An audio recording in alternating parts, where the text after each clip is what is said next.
It's time to add some spice to your nooner. Nooner funny. This is the place where big-time guests, bold opinions, and little cute doggies come together. This is Rothman and Ice. Sponsored by Pella Columbus, the #1 rated windows and doors in Columbus. All right, here we go on a little Tap Dance Tuesday. We'll await the coach. Rothman and Ice, Anthony Rothman, Matty Ice Hayes, and CB. When we get the call, we'll send you over to the Buckeyes and hear the coach prepping for Northwestern. My man, how we feeling? Feeling good, man. Feeling good. It's Northwestern week. It's Wrigley Field week. It's deep dish pizza week for the Buckeyes. So, yeah, man, you got to love it. How you doing today? You look good in this flannel today. I saw you. The first thing I said was, man, that's a nice shirt you got going there today. It's giving fall vibes. It's giving Thanksgiving. I'm here for you. You're looking sharp today, my man. Thanks, brother. I'm every now and then I got to throw on a clean shirt and not just hoodie it up, hat it up, and all that. How the pizza sweats doing? You know what? They're hanging in there. When's the last time they've been in the wash? I finally did a wash. Okay. Let's wash this over to Ryan Day. This is a live feed of Ryan Day's weekly press conference, sponsored by the Roofing Guys. You're concerned about if anything, how close the wall is to the end zone on one side. Just what's up there, Wrigley? Well, first off, it's got great tradition. Growing up and going to Fenway Park and being around baseball and seeing some of the great games played in that stadium. And then as I got older, I had an opportunity to go see the Cubs play in Wrigley, and the surrounding area, the restaurants that are in the area. It's just got a great vibe there, right in that neighborhood, and it's a very unique place with unbelievable history. And so it's a great opportunity for us. I'm also excited for Buckeye Nation to get to the game and the fans to be there as well and experience that and to get an idea what kind of presence we'll have at the game. I've been a part of teams that have played at Yankee Stadium and then over in San Francisco where the Giants play, and it is different. It's a different feel, but it's a great opportunity for our team, and ultimately there'll be 100 yards of football field and there'll be stands, on both sides, and we'll compete. So, we're excited about it, and we'll be practicing on the turf this week, or on the grass this week to simulate what it'll be like there. Far left, Joe Nugent, WCMH. With Trey averaging an extra yard per carry on the ground through 9 games compared to last year, have you seen him look a little different at all this year? I think he's running very well. I think he's running with power. I think he's playing well without the football. He's shown that he can do damage around the edge. He can do damage up the middle. Great in pass protection. So I think he's playing at a high level, and I think that he and Quinchon are a big part of, or a great example of what it means to be unselfish. And that's a big part of our run here in November and at the end of the season. Not worrying about touches, not worrying about carries, not worrying about those types of things, just knowing that, the #1 goal is to win. And usually when you have that attitude, you find a way to win. And I think that both of those guys have been very unselfish this year, and they're both playing very well. Over to the right, Don Berry, WSBNS. Coach, obviously you talked last week with November coming in and everything. Just your mindset now, happy with what you saw Saturday, and how important is it to keep it going with 3 games to go, and obviously big goals that are going to be coming? Yeah, well, first off, what we've done leading up to this point really has nothing to do with what's going on moving forward. It's all about what we do moving forward. But coming out of last week, I felt like, we showed some consistency, which is important. When you think about consistency, people say, well, a team flashes or a player flashes. That means they've shown that they can do it. Consistency means you're doing it over and over again. It becomes who you are. And we won the turnover battle, won the rushing yards, won the explosive plays. When you do that, you give yourself a chance to win by the margin we won on Saturday. So we got to keep building. We got to stay consistent. The players, the coaches got to continue to bring energy. This time of year, you got to be at your best. And there's a lot that comes with that. And every day you got to bring it. You got to continue to upgrade. You got to, find out ways to continue to build on what you have and find new wrinkles along the way, but allow the players to play really fast. And the leaders got to lead. And so all those things, lead you to where we are right now. And, it's November. We want to be undefeated in November. And, I think our guys know exactly where we are in this right now. So we need a good week of work here ahead to Northwestern. Dave Holmes, WSYX. Ryan, I know you don't pick when you play, I'm well aware of that, but there's been some fan backlash. People think too many noon games in a row. This one technically is going to be an 11 a.m. local out there. How many noons or too many noons? Do you guys care? I mean, what's your thought on time of day and all these noon games? Well, listen, I got to deal with a lot of fan backlash for other things other than the times of games, so I'm going to leave that for other people to deal with. I got other things I got to deal with. Whenever they tell us to play, we're going to play. It doesn't matter where it is. It could be in a baseball field. It could be 11 a.m., could be at night, whatever it is. We're going to put the football down and go play, and I'll worry about the team. Dylan Davis, Delaware Gazette. Just to build off that, just out of curiosity, what did noon games do in terms of recruiting on game day that makes it more difficult than maybe otherwise if you had a 3:30 night game opportunity? Is there a big change in what you're able to do or how many guys you're able to get? One thing, the time of game sometimes can affect just who comes into the, who's able to make it from out of state, a little bit further away. That's about it. And it's just the one thing that we've done, we know that we have these noon games here in the back half of the season, so we've just been really working hard on getting guys to bed early at night and then waking them up early in the morning just to kind of get their biorhythms in order. They've done a good job of that. So that's about it. Other than that, we're playing football. Real quick, I talked to him on Saturday after the game. He talked about his willingness, like a mindset, assertive mindset that he has in everything in his life that's allowed him to take the next step as a blocker and really kind of, find his place on this team. What have you seen from G in his transition just throughout his time here?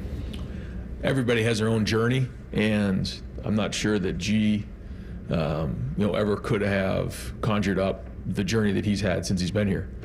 I won't get into it, but he's had loss in his life, he's had success, he's had changes in his life, and he's gone on a journey, and it's found him where he is right now. And he's having an impact on the field, he's having an impact off the field, and I'm proud of who he's become as a young man. And that's a big part of this job is, helping young men find their way on their path, and he's done that. And great to see him play well, great out of Champion this past week, and get a touchdown catch. We're going to need him.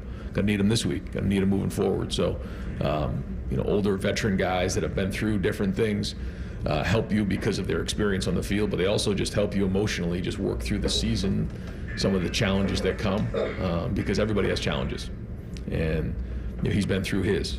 And so great to see where he is right now and take some things in his life and turn them into real positives. Right behind him, Andrew Gillis, Cleveland.com. Ryan, what did you see from Carson on Saturday? How did he grade out in the second game? He was solid.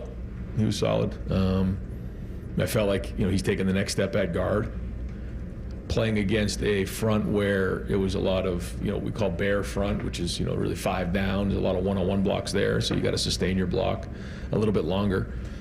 But overall, I felt like he was solid. I felt like he took the next step, in the progression of playing guard as a starter. And we'll have another week of work here, but he came out of it healthy, which is good because he did have that one moment where he's kind of got a little scary there, but he's fine now. And so another week of work, another week of experience at playing guard will go a long way. You mentioned it would be really beneficial for him to have learned behind Luke Whippler, but with Seth, you said he's learned a lot from him. What specific lessons has he taken from him? I think there's a lot you can learn there about not just the position and the technical parts of playing the game, but also just the preparation, the practice habits, how to handle certain situations, being resilient, persevering through good times, bad times, working through issues. When you're with the offensive line, sometimes you're going to get into a game and see things that maybe hadn't shown up, in practice or the week before. And so navigating through all that is part of it as well, and with confidence and not losing your aggressiveness. So, there's a lot there, obviously with the technical parts of the game, but also just emotionally understanding how to attack it. Tony Bergman, Buckeye Huddle. Ryan, Maurice Barrett's been around the program a bit now. What is he doing for you, for the team, for players, and what was the thought process in bringing him back? I have a lot of respect for Maurice and, where he's come in his life. And this is somebody to me who, has helped out other programs. He's done a great job with UConn basketball, And he's a guy that I like having around our players. I like talking to him. I love his mindset. He brings a toughness, a seriousness that and a credibility with our players that I think gives us an edge. And I like having him around our program. I got a lot of respect for the things that he's been through and overcome, and the success he's having in his life now. And again, I think he's an asset to our program. And so, he comes, once a week. He'll come around and watch some practice, and then come to the games. And I think our guys have really, latched on to him. And then, separate from that, you do a lot of studies. Have you done any studies about the slip rate on the turf in Ohio Stadium compared to nationally? Is that something you guys have looked into at all? So we've looked into a lot of things, and one of the things that we wanted to do was we wanted the field out here on the practice fields to be the same exact style that's in the stadium. And so after each game, we'll look to see if there was any of that going on, and then get back with the folks at the company and make sure that all the tests are coming back the way that they should. And so we've been asking those questions. They've come in, they've taken things in or taken things out, they put things in to make sure that it's right for our guys. And so we'll always look at that every week to make sure it's right. Dan Hope, 11 Warriors. Ryan, after watching the film, how did you evaluate Edrick's first start, and how do you think he can build off of that? I thought there was good there. There was obviously the one silly penalty that he'll have to learn from. But overall, I thought there was really a lot of flashes there for somebody who's not played inside a whole bunch in his career. He's got strength, he's got power, he ran to the football, didn't quite grade out, but I think there's a really bright future there, a 3 technique for Edrick. Stephen Means, Cleveland.com. When developing the deep ball as a quarterback, what's the more difficult thing in trying to learn, and developing the overall arm strength it takes to get it there, or maybe the timing it takes to develop that with your receivers? Yeah, a big part of it is footwork. It's the footwork. It's being able to time up your footwork with the route, and that's something we're going to continue to work through. And with Will on, I think he's thrown some really good balls down the field, and then sometimes been a little bit late with his feet. So we'll keep working on that because when his feet are right, he throws a good ball.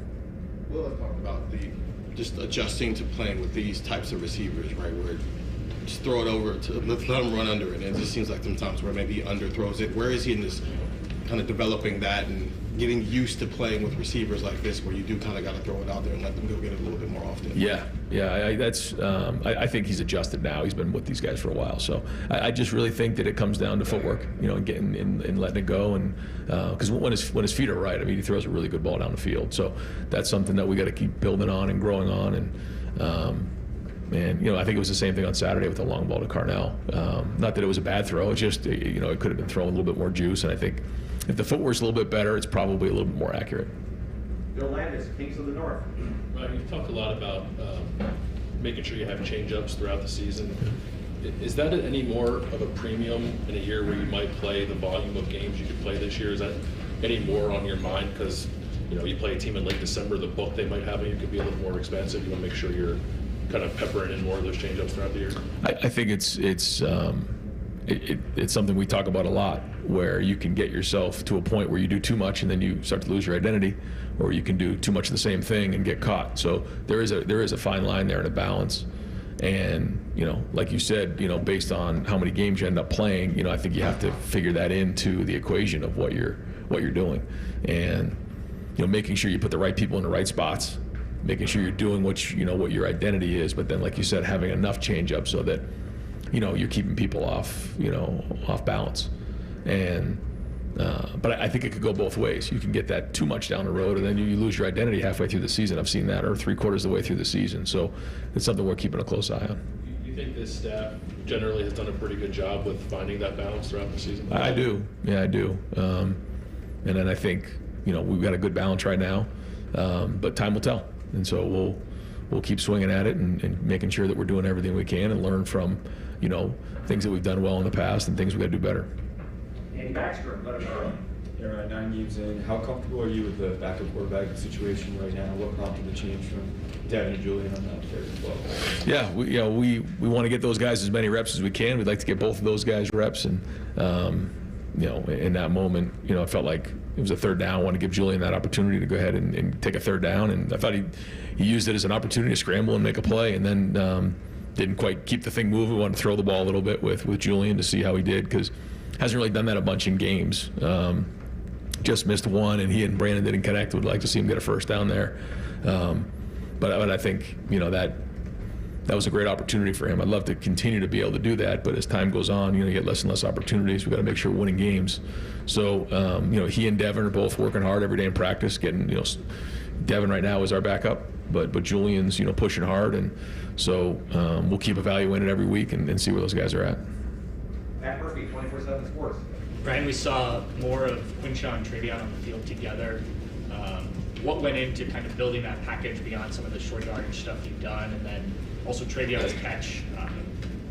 We've seen him catch balls, but maybe not in that fashion before. Just kind of expanding the offense a little bit there. Yeah, I think that's kind of what we're talking about. And Travion really has worked hard on his receiving skills. He spends a bunch of time on the jugs, running routes. He had spent a bunch of time running that route over the years. We never really got to it in the game, so we were kind of laughing that at some point we had to run that route because we had worked on it for like a couple years and it just never came up. And the look was right, and I thought he really executed it well. A little slant and go on a linebacker, which we felt like was a mismatch for us. So well done there. But yeah, when you have guys that are playing well without the football in their hands like they are, and they can do multiple things, not just carry the ball, it gives you more versatility to expand those packages. Stefan Kreisnick, Cleveland.com. Talked about this a little bit on your radio show last week, but could you take us through the backstory of the bricks tradition you guys do after practice, and kind of how that started and why that became a thing this year? Well, I think when you start the season with, so much talk about expectations and a bunch of guys that come back for a certain reason, I think it's easy to start focusing on like down the road, kind of where we are now. And in order to, make sure the guys understand that the work that we're putting in, in August and September as we're building up the season and building up our foundation, all those days mattered, and that we had to continually work on that because, how do you know how your foundation is? You go through a storm and you find out what's left when, you wake up the next morning. Well, it's the same thing. We knew that we're going to be storms along the way, and there's going to be big games along the way, and all those days and those bricks that we put in the foundation are going to be what matters the most. And ultimately it comes down to our foundation against the opponent and all the work that we've put up into that moment. You don't just show up and think you're going to play in a game. You got to put all the work in and build a foundation up to that point of the fundamentals and the reps and all those things. So after each practice, we hand somebody a brick, they go over, they put it in the foundation. But we also take pride in it. Like, you got to make sure that it's real tight in there, because you can't just put a brick in the foundation. If someone's just lazily putting a foundation in, when a storm hits, it's going to fall apart. Well, it's the same thing with the team. If you put a lazy day in, or you're not really having a lot of detail in your work and you just kind of let a day get away because you're going through the motions, it's going to catch us down the road. So it's a little bit of a metaphor to making sure that we show up every day and put the work in. That's something the coaches came up with, the players. Yeah, something that, in preseason camp that, I kind of shared with the leadership committee, and they really embraced it. Cameron T. Robinson, The Athletic. Ryan, I know Jordan Hancock was a big part of what you guys did defensively last year with his versatility, but it seems like he's added even more this year. How much progress have you seen of him adding different things to his toolbox, and how impactful is that for you guys and for him down the line? Well, he's allowed us an opportunity to be more versatile and also build depth in the secondary, because he's been able to play multiple positions. And having the 3 safety system does give us some opportunity to move guys around to play multiple positions. But that doesn't necessarily mean you can just do that. Jordan has shown that he can do that, and the more versatility that he can bring, the more versatile our defense can be, and the more options that our guys have back there. So I've been impressed with the fact that he's been able to make that transition pretty smoothly, and I think his skill set lends well to building value to him as a player down the road too, being able to play nickel, being able to play safety. Certainly helping our team right now. When you guys talked about this, I think the word you used, re-engineering of the defense, when you talk about putting your best players in the right positions to make plays. How impactful was Jordan when you guys were thinking about how you want the secondary, how you want this to work going forward? And that was a part of it. Yeah, that was part of it. There's a lot of conversation that comes with that, but him having versatility is a part of that. It does allow us to do some things that maybe we weren't able to before. But then again, you go back last week and he's back at nickel and doing a great job there. So, yeah, I mean that is a part of it though. We want to make sure that our most impactful players are in the right spots, in the most important times. Spencer Holbrook, Letterman Row. You guys are I think with the Jack or a hybrid guy for 4 years there with Mitchell, we've had some success against it. But how do you balance seeing that team had a little bit of success against that changeup with also understanding that putting it on film and learning from it is actually positive in the long run? Yeah, well, when Tylik was in question early in the week, we felt like it was something that it was an option for us to go to, where you take one of the tackles out of the game and put the Jack in the game, Mitchell or CJ. And as you know, Jim has done this in the past, and so we looked at it, and we're going to continue to look at it. We think that it gives us a little bit of different spacing up front, and provides our guys an opportunity to be a little bit more aggressive in terms of not as much reading, but hitting the gap and trying to get some penetration on things. But we'll see how it fits moving forward. There were some things that we did that were good, but some other things that we got to execute better. But it was the first time we kind of put it out there, and so we'll look to build on it from here and see where it goes. Adam King, WBMS. When you look at, I know Heisman doesn't matter to you guys in the building, but it's obviously a trophy that you can add and helps in recruiting. Do you feel that your players are getting enough Heisman hype? I mean, there's a lot of talent around the program, and there's nobody really in the top 6, top 8 conversation for the number 2 team. Well, when I think about the Heisman, I think about the most outstanding player in college football, and I think sometimes it can come down to statistics, which I think is unfortunate. But that is what it is, and I know that our team, we've had Heisman finalists before. This team's worried about winning, and that's really the only thing they're worried about right now.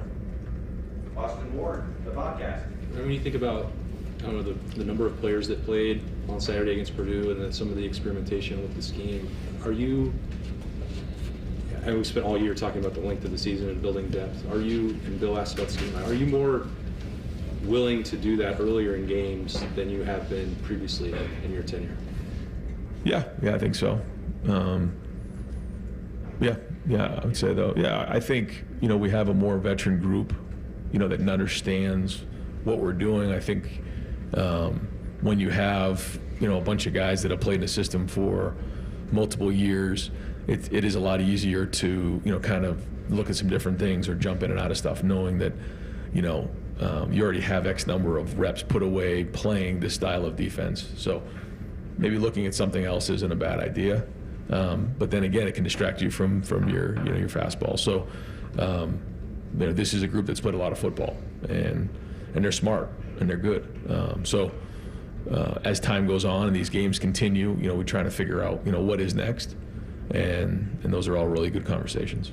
So if the Jack, for example, if they are Purdue's having a little bit of success there, and it's a 1-possession game at that point, it feels like maybe in the past it's 4 or 5 possessions, then the backups will come in. Are you holding your breath? Are you willing to take some chances in that, knowing that in the long run you're probably going to win? Or what's going through your mind if the experiments that I'm calling them aren't working perfectly? Yeah, well, I really felt like even last week, talking to the guys coming off of the Penn State game, like we have to play depth. We got to get them in the game early, and we got to play them. And so, if there are ways to do that by calling a grouping in the game, whether it's an offensive grouping, whether it's a defensive grouping, and just saying, all right, in the 3rd series we're going in the game, the decision's already been made. Coaches want to make sure they win the game, and that's kind of the number one thing for everybody. But at the same time, playing depth is important. I thought we did that in this game. It was a focus coming out of the Penn State game. We wanted to make sure that we played depth in this game, and let some of those guys get in there, because you just never know when these situations are going to come up here as we head down the home stretch. So we'll continue to look to play depth, but obviously the number one goal is to win the game. Joey Kaufman, Columbus Dispatch. And your pace on offense this year is slower just plays per minute and stuff like that. Is that a product of the rules change? Is slowing that give you sort of an advantage? What do you think is maybe contributing to that? Yeah, I mean, our offensive plays are significantly lower this year. There's no question about that. You know, I think we're right around maybe 65 or maybe 64. And just when you think of years past, maybe not in last year, but I mean, we're definitely less, you know, or down on number of plays, which, you know, isn't always easy for the guys who want touches. And so that's another part of the conversation about guys being unselfish. You know, the number one goal is to win the game. You know, we feel like huddling allows, you know, an opportunity, you know, we don't have to worry about the signals or anything like that, which completely takes that part out of the game, which has become a big part of college football up until this year and continues to be. So that's one thing that, you know, we just said, you know, we're going to have the ability to do that. There's other times you've seen us go a little bit faster where we, you know, we can go into a no huddle situation. And when that's appropriate, we'll do that as well. And so I think there's a give and take on all of that. You know, how many plays you're trying to get during the season plays into the conversation, but then also schematically, you know, and how you operate. What does it require you to do by having fewer plays? Like getting more efficient or more situational? Or absolutely, yeah. I mean, when it becomes more like the NFL in that situational football becomes critical. You have to be, you know, very, very efficient, but it also allows you to control the game, and, you know, allows you to, you know, really help the defense with the number of plays they're on the field, and you know, keep a defense that's much fresher. So all those things come into play. I mean, you think about the way that the Penn State game played a couple of weeks ago. You know, you start with the ball back. We had the one long drive, field goal, and then they have their long drive, and then, you know, we have the ball back with 5 and change left, and that was it. That was the fourth quarter. You know, we've been in fourth quarters before where there's probably been 6 or 7 possessions. It's just a different style of game. But when you can run the ball and control the ground game, then you can control the game. And, you know, right now we feel like, you know, we're able to do that, and we're also helping the defense. If I can just clarify, when you said it takes away the signaling, the huddling, what do you mean by that? Or? Well, now we can you know, speak into the headset to the quarterback who's in the huddle, so that we don't have to worry about signaling. Jeff Gilbert, Best Pros. Hey, Coach, distractions and stuff. Some things have been mentioned that could be distractions, Heisman, noon games, all that kind of stuff. The way you guys played against Purdue would suggest that these guys are focused. How do you feel about their focus 9 games in, and is it where you want it to be, and do you have to worry about it as much as you maybe did early in the season? Well, it's something that we talk about a lot, and I think our leaders are the ones that have to lead the way on this. And you know, to block a punt early in the game kind of jump-started us, which was great. But we know that we have to be playing our best football right now, and you know, people call them letdowns or whatever they are. You know, after a big win, you know, you see some teams across the country, and you know, because you have to sustain a certain level over a period of time. And you know, it was important for us to play well in this game. You know, to play well in the first half, and then continue to play well, because again, is it who you are, or is it just something you did? You know, you had a good game, or are you consistently playing at a high level physically and executing at a high level? So we talked to our team all about it. They're still 18, 19, 20. Some guys a little bit older, you know, year-old guys, but you know, you got to bring it every week, and that's what championship football is all about. And you know, every week for us is like the playoffs right now. You know, we're fighting for a chance to get to Indianapolis. So yeah, it's always a topic of conversation, and it's gonna come down to our seniors and leaders, and obviously how they, you know, echo that message. And because, you know, the players are the ones who have to play. They're the ones who have to do it on the field. And, you know, give them credit for being consistent up to this point. But, you know, like I said before, nothing we've done up to this point matters anymore. It's what we do moving forward. And I know that these guys are going to come in with a good week of practice here at 2:30. Deep left, Noah Weisskopf. Ryan, Northwestern, after just watching their tape, what stands out to you about them specifically? And we've always had good games against Northwestern. You know, just most recently a couple years ago when we played, you know, at Ryan Field, and you know, the weather was a tough day, but it was, you know, I think the final was 21-7, and it was everything we could handle to get out of there with a win. We played them in the Big Ten championship game. It's very similar to those teams. They're very sound in what they do. Their scheme is very sound. They're built from the inside out, and you know, they're gonna make you win the game. They're gonna, you know, force you to earn it. And, so they're a very good team, and a Big Ten team on the road, and you're in November. So we have to play well, and, we always feel like it's about us, but we want to know our opponent, and they're always well coached. Bill Vimmons, Columbus Dispatch. It looked like Donovan Jackson took another step forward as playing tackle. Was that your impression? At what point do you think it'll be that he's actually a left tackle or Right. a left guard trying to play left tackle? I actually brought that up this past week. At what point does he become a tackle? Because I think he can be a very good tackle, and I think he has versatility. He's showing versatility. So, he's just increasing his value overall, not only to this team but for himself individually.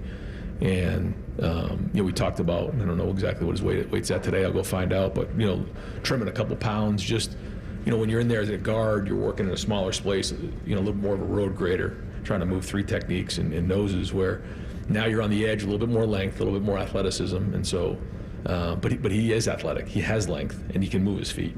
So just doesn't have the experience of somebody who's played multiple years at the position. But he's played up front, and every time he's out there, he's getting better. He's a quick learner, and it's going to be a big part of our November right here is how Donovan plays the left tackle. I looked at the forecast, 10 to 15 mile per hour winds on Saturday. Okay, good. It's about 70 degrees less, or 70 miles an hour less than last time we were there. What was that game like as a coach, knowing that you had to throw out 3/4 of your game plan? Yeah, you learn. You learn to always have, the ability to go wildcat. You better have that in November, and it might have been October, but in the Big Ten, because we came out for pregame warm-ups and the punter kicked it, the ball went straight in the air and landed on our side of the line of scrimmage, and I had to grab the ref and say, "What did that happen in the game?" Because I didn't even know the rule on that. And so what ended up happening was when the wind was in our face, and Northwestern did the same thing. We're trying to eat up the clock and huddle, and then when the ball was behind us, we were trying to go no huddle so that we could, punt the ball and throw the ball with the wind behind us. But even when the wind was behind us that day, it was a challenge. So, CJ did a great job pulling 2 big runs for us, and that's kind of what bailed us out. And but that was a nightmare of a day for sure. I think it's good to go. Tyler, we're ready to go. Final questions, Tim May, Larry Rowe. Yeah, just 2 quickies. Thanks, Jared. Number one, will y'all go to Wrigley Field on Friday afternoon? I mean, a baseball park's totally different from a football stadium. I know you know that. It's got the sightlines and stuff. Is that important to you to maybe get the team there? We usually don't, but we are going to because it is unique. And well, I mean, what do you want the guys to see more than anything else, I guess, when they're in there? Yeah, I'd like for them to see just the makeup of it. I want them to see the turf. I want them to see where the infield is filled in with some of the sod. I'd like for them to see how we're going to handle halftime. We're going to be in the bullpen, not going up into the locker room. There's just some different things that I'd like for them to see. And then also, show them a little bit about what it's like, because it is going to be different. It's going to be a different feel there. It's a baseball park. It's different than a football stadium. So do I think it's a big deal? No, but a lot of people do that. They bring their team to the game or to the venue the day before. We don't usually do that, but we will on Friday. Another thing, every week we see something new from this offense. You kind of got asked about it earlier, just about evolution of things. And have you been happy with what you've been seeing from the standpoint of one week to the next, like maybe throwing the ball downfield with the running backs a little bit more than you have in the past and things like that? Just what's your mandate there, I guess, to Chip more than anything else? Well, I think there's been a lot of things that we've done well. I think there's other things that we got to continue to improve on. I think back on some of the things we've done well, and I think we've, getting the ball to our playmakers in space has been good. I think, we've shown that we can be physical up front running the football. I think adding Will to the run game has made a big difference. We're continually pushing the ball down the field, and, I think that stretching of the field vertically, horizontally is going to be important as we move into November. But being able to control the game by running the ball is, of the utmost importance. And that goes back to the conversation about huddling. You're controlling the game when you can run the ball and continue to get first downs. And not very different, but somewhat different than just in the past when, it was no huddle and, 35-28 or those type of scores. So, there's a lot to continue to improve on. There's been some really good things there. The challenges are going to continue to increase. Is there a sense, though, that every play, like you talked about now, every play is sort of precious in its own right? I mean, there's so fewer of them. Which is great. Yeah. Which is great. I mean, I think that's important. I think that's a good thing. Yeah, I think every single detail matters of every single play more and more. And I don't think that's a bad thing. I think it's a good thing. It allows us to trim down on the number of plays we practice and put more focus on execution. Thanks. Yep.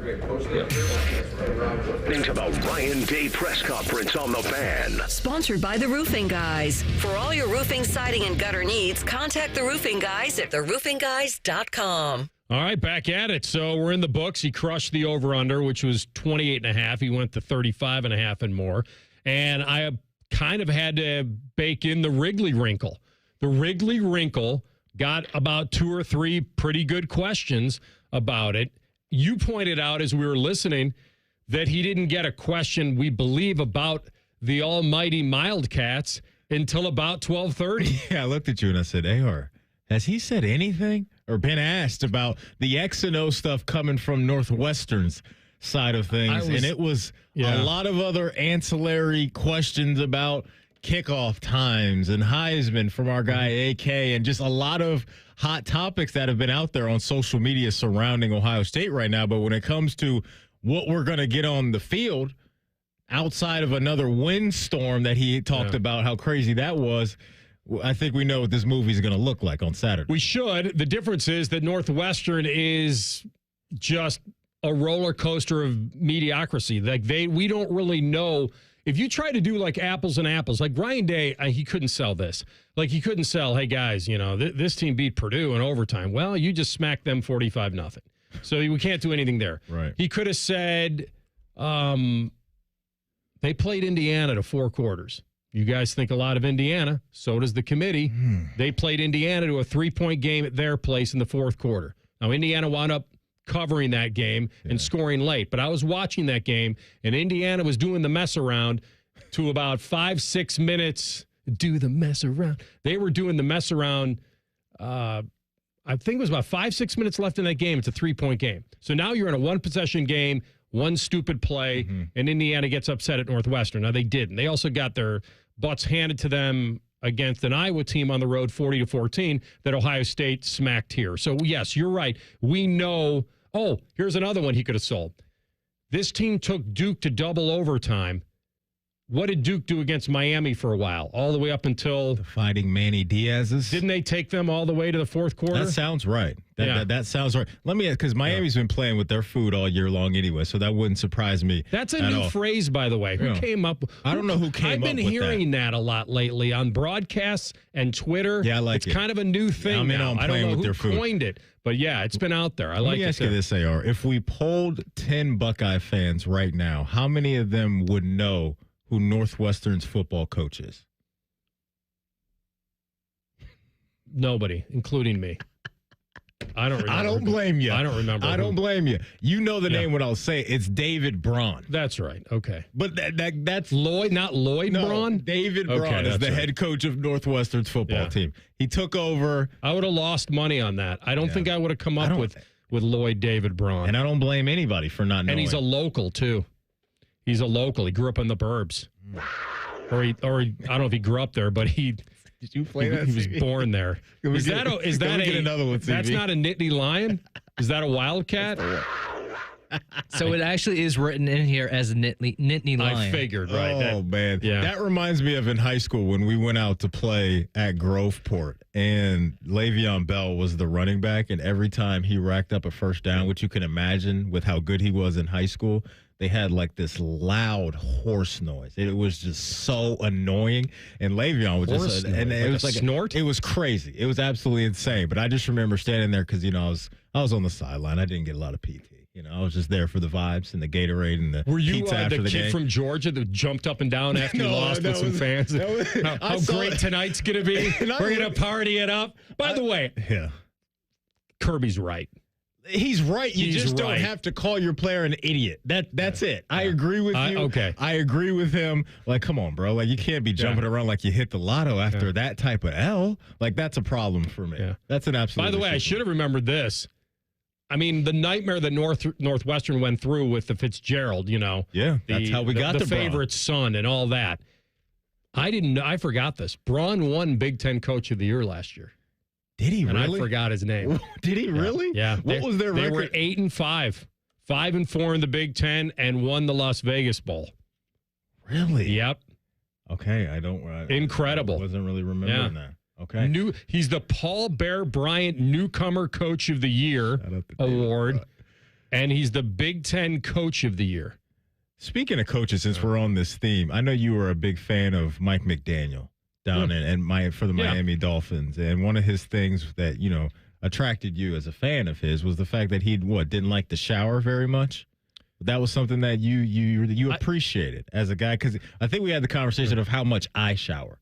Yeah. Twice a day. That's ridiculous. Is it, though? If you're not doing anything, I get up. If you're not working out or sweating, I think it's a big deal. But the reason why I'm bringing this up is because did you hear what Syracuse's coach said after their game? I sent CB the sound. All right, don't play it now. Because I thought about you. We can play it in a moment. Because Fran Brown. Okay. I love listening to Fran Brown. Fran Brown is the head coach of Syracuse. He's the same guy that said, I think I need to send some champagne to Ryan Day for us getting Kyle McCord. And he seems like he's really enjoying himself.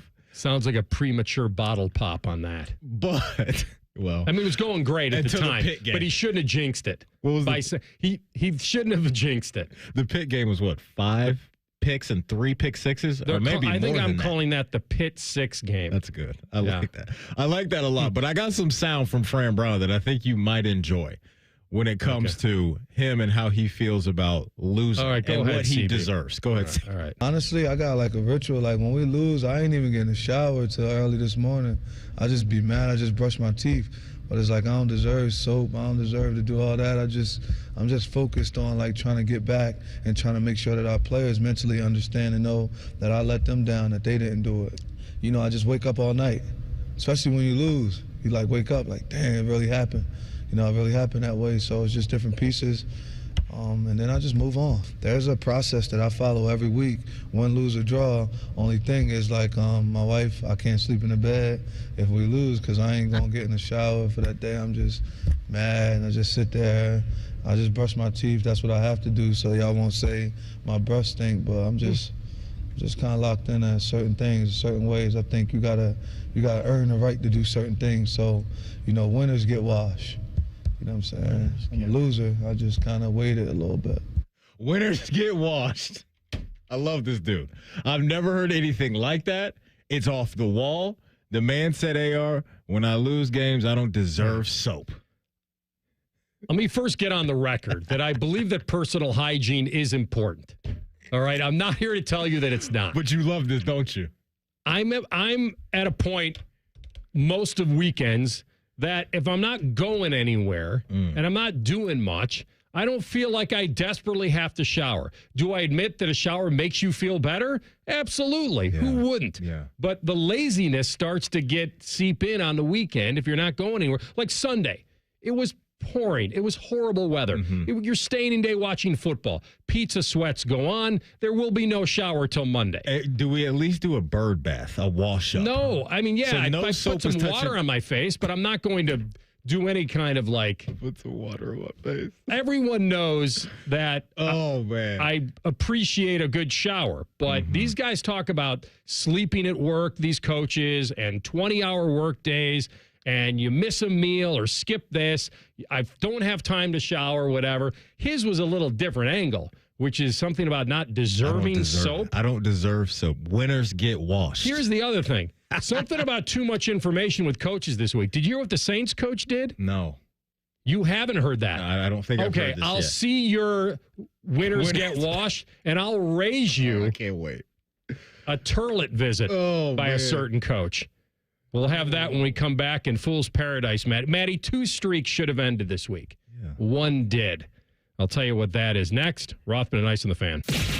If your idea of the perfect radio show is all Buckeyes all the time, then it's your lucky day, Slappy, the Buckeye Show.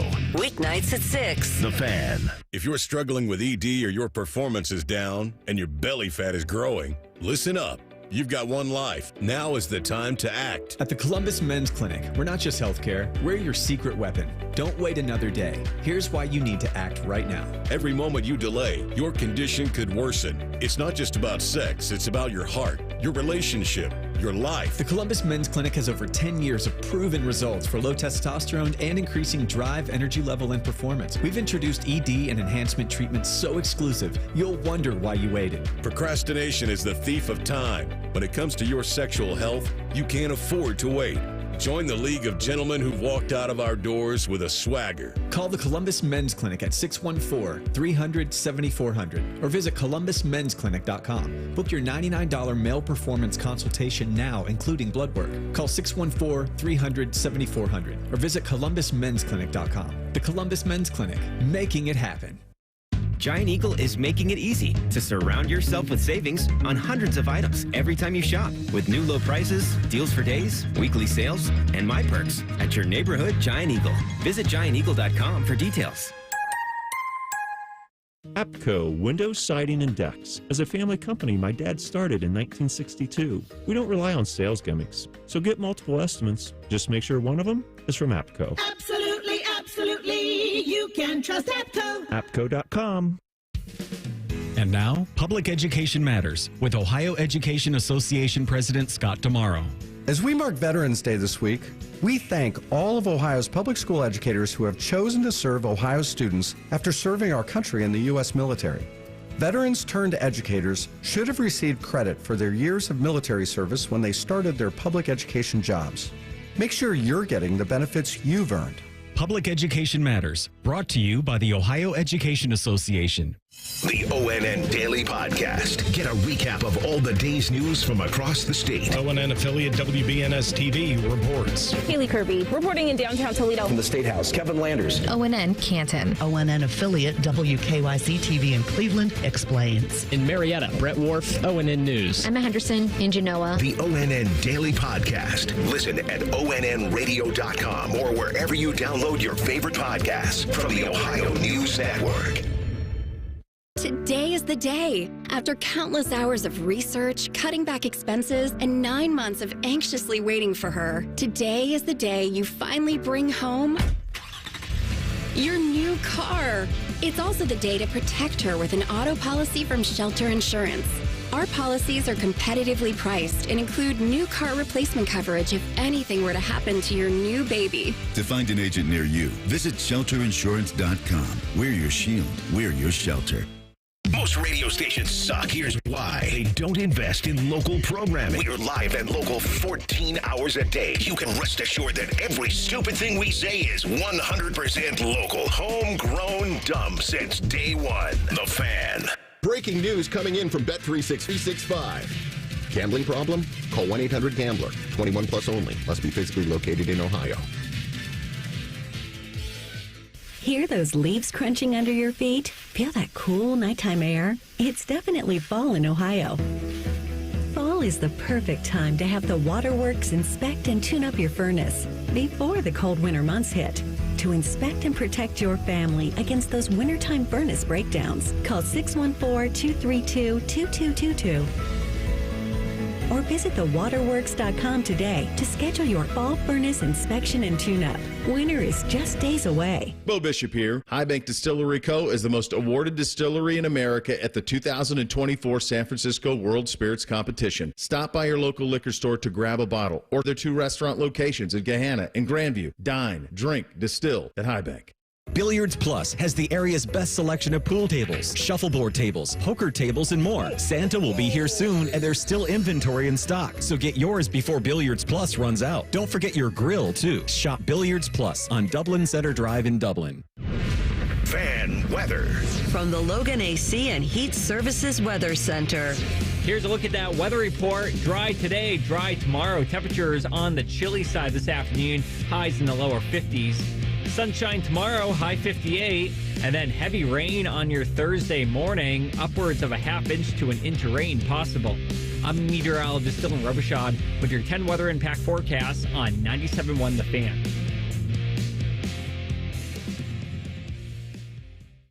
Want to know anything about the Fan's contest, how to win, or what's up for grabs? Check out 971thefan.com. The Fan, Ohio's sports destination. Let's scratch that fantasy football itch. It's Rothman and Ice's Fool's Paradise.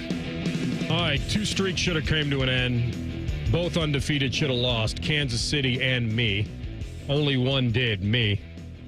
If Stafford could see a wide-open Kyron Williams leaking out of the backfield, or if Jonnu Smith could actually get into the end zone on the 1-inch line, I don't know why these guys don't continue to dive, or your guy Lamar could have gotten in instead of handing them the ball up to Derrick Henry. All of the ifs add up to my first loss of the year, which, by the way, I'm going to spin this positive in the post-game presser.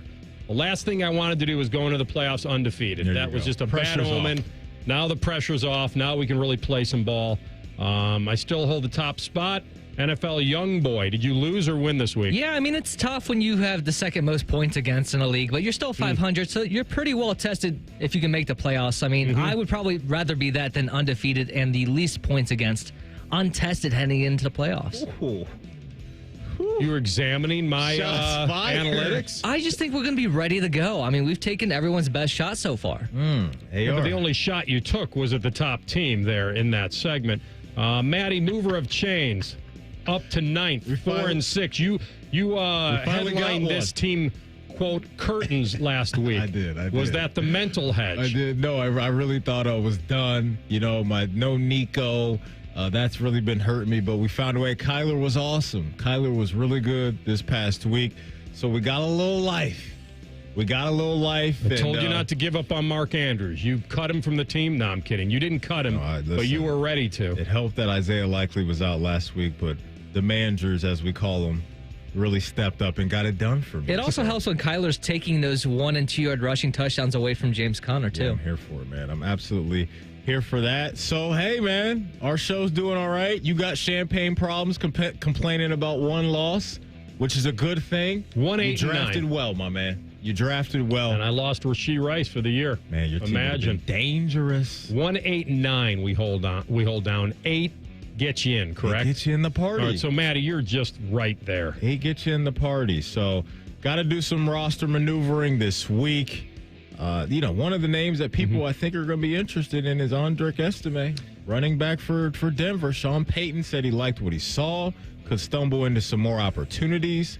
Last week, I believe he had 14 rush attempts in that one. And so if you need a little running back boost, Andrick Estime. He could be the lead, or he could be big committee guy as well. We don't know. Is he going to be number 1, or is he going to not even hold on to number 2? We don't know. But you're right. Of the running backs that could be out there, and that's, I emphasize could, he would be the one, because I don't see any. Maybe somebody cut Cam Akers, because when Aaron Jones was carted off the field, he split with Ty Chandler, and it was near even with my Vikes. Similar to the Tony Pollard, Tyjae Spears when Pollard got dinged this week. So if Cam's out there and we don't know about Aaron, then that could be something. And then the Keaton Mitchell situation. I mean, what's going on with that?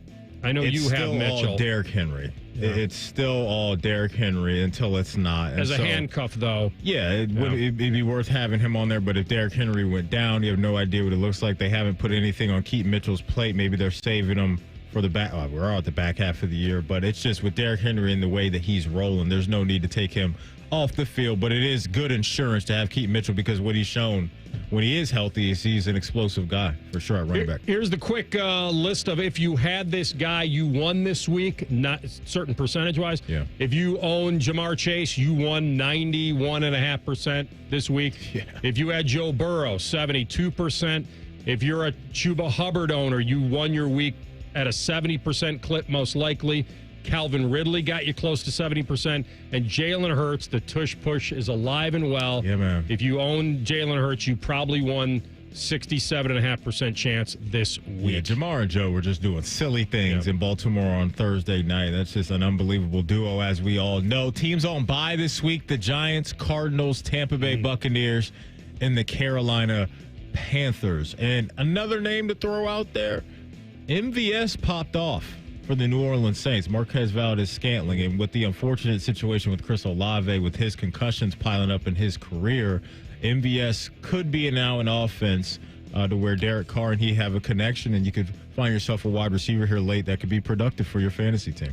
All right, those are your fantasy fool's paradise for this week. I'm glad you mentioned the Saints, because Darren Rizzi is the Saints' interim coach. Riz God? Yes. The Riz Master. Little Rizzler? The Rizzler coached the Saints to a 3-point win over the Falcons. By the way, their first since New Orleans beat the Cowboys in week 2 and destroyed them. That's when the man who describes himself as a pretty, quote, open guy got to a microphone and told reporters that his day started with something incredibly wild.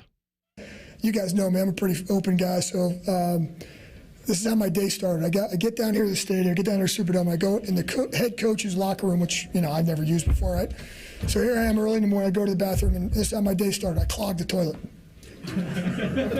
And I'm like, this is going to be a crappy day, pun intended.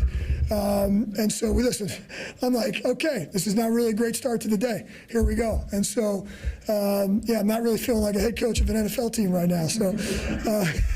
So I'm like, really? This is really how we're going to start my day? So, but it's a sign, big dog. Too many po' boys? A little too much jambalaya last night. By the way, when I first heard him, I'm like, that's Schleggs. He sounds just like Schleggs right there with the raspy voice. Well, I'm sure Schleggs has clogged a toilet in his time. That jambalaya and those po' boys, that'll do it to you. That'll do it to you. I think the only reason you probably clog the toilet is from that, or you just get a little too generous with the TP. That's, that's so make sure everything's clear. I agree, but who did he leave it for, Matty? Who did he call?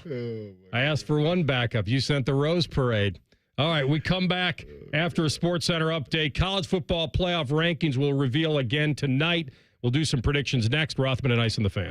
We're the girthiest radio station in the history of radio. Uncomfortably girthy. This promo is uncomfortable. The Fan, Ohio's girth destination. Men, we hear it all the time. A man comes in to get his erectile dysfunction treated, and very soon thereafter, he tells us that his relationship is renewed. This is Jeff for Tri-State Men's Health, and you should know that ED doesn't just affect you, it also often affects your partner. They can feel undesired, unwanted. They may even feel like you don't love them anymore. At Tri-State Men's Health, we've successfully treated thousands of men for ED with protocols that have success rates as high as 90%.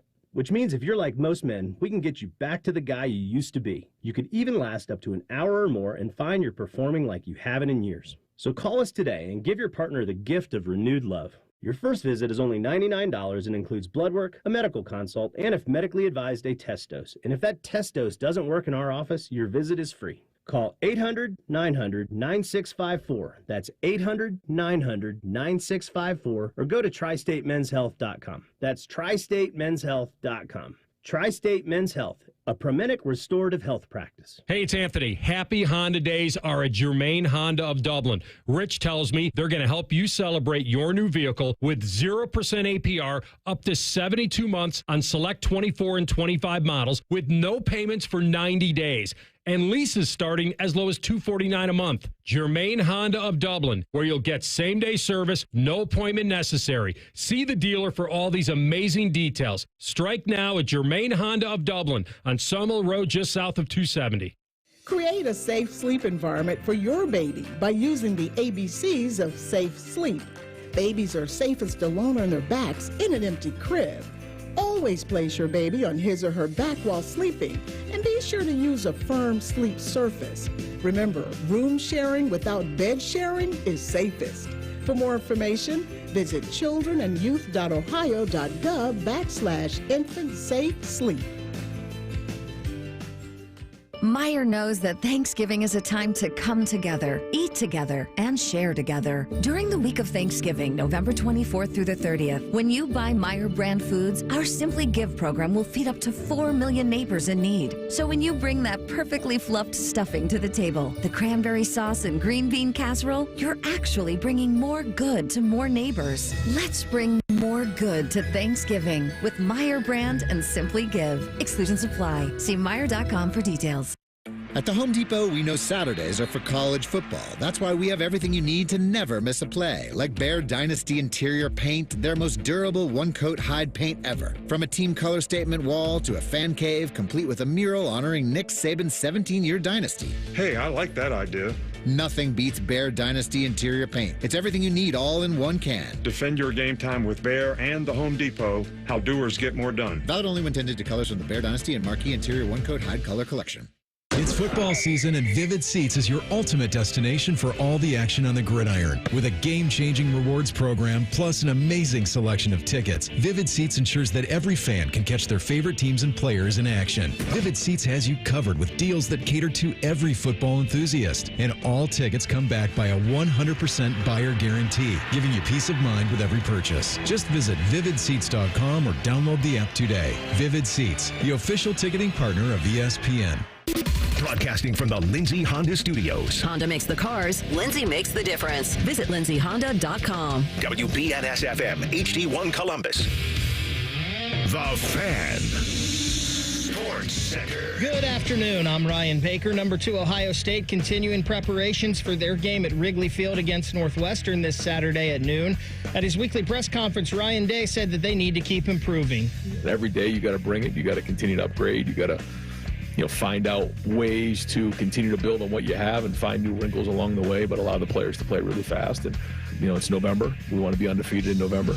Buckeye Roundtable comes your way tonight from 6 to 8 on The Fan. Over on ESPN Columbus this evening, the Buckeye women's hoops team hosts Charlotte at 6. Pre-game coverage for that one gets underway at 5:45. The Blue Jackets look to snap their 5-game losing streak tonight in Seattle against the Kraken. Puck drop, it's a late one, 10 p.m. Pre-game coverage here on The Fan begins at 9:30.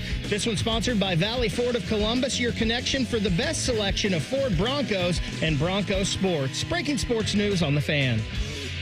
Miss a minute of Rothman and Ice? Check out the podcast. Type in Rothman and Ice wherever you get your podcasts. Download and subscribe. Back to Rothman and Ice. All right, second hour of the program. Tyvis Powell will jump on at 1:33. We'll talk Buckeyes and Brownies with him. Projecting the second week of the college football playoff reveal. How much stock will we put in this one? We know Oregon stays number 1. We know Ohio State will stay where they are with that shutout win over Purdue. And then you've got to start moving things, because with Georgia and Miami both losing, then you've got to have Texas immediately jumping to 3. Am I wrong? No, I don't believe you're wrong in saying that at all. And also for Texas, they're in a very interesting spot because of the way that their schedule looks. I agree with you that they should be 3 tonight. Would you consider Tennessee with their win over Bama? I wouldn't be mad at that. I'm not mad at that, but just with Texas right now, with where they are, they're in a 3-way tie right now at the top of the SEC with Tennessee, who you mentioned in A&M. If they win out, they'll be in the SEC title game. But if they lose that regular season finale against A&M, things can get dicey for them just because their schedule isn't very sexy right now. I mean, they've got 2 wins at the moment versus teams with winning records, and that's Colorado State and Vandy. So while, yes, they could be feeling good going to bed tonight as possibly the 3rd team in the rankings, when we get to the end of the road here, that could be a do-or-die situation against the Aggies just because up and down their roster, or their schedule, doesn't look that great, AR. So that's going to be a paramount win for them. Like, they're going to have that one.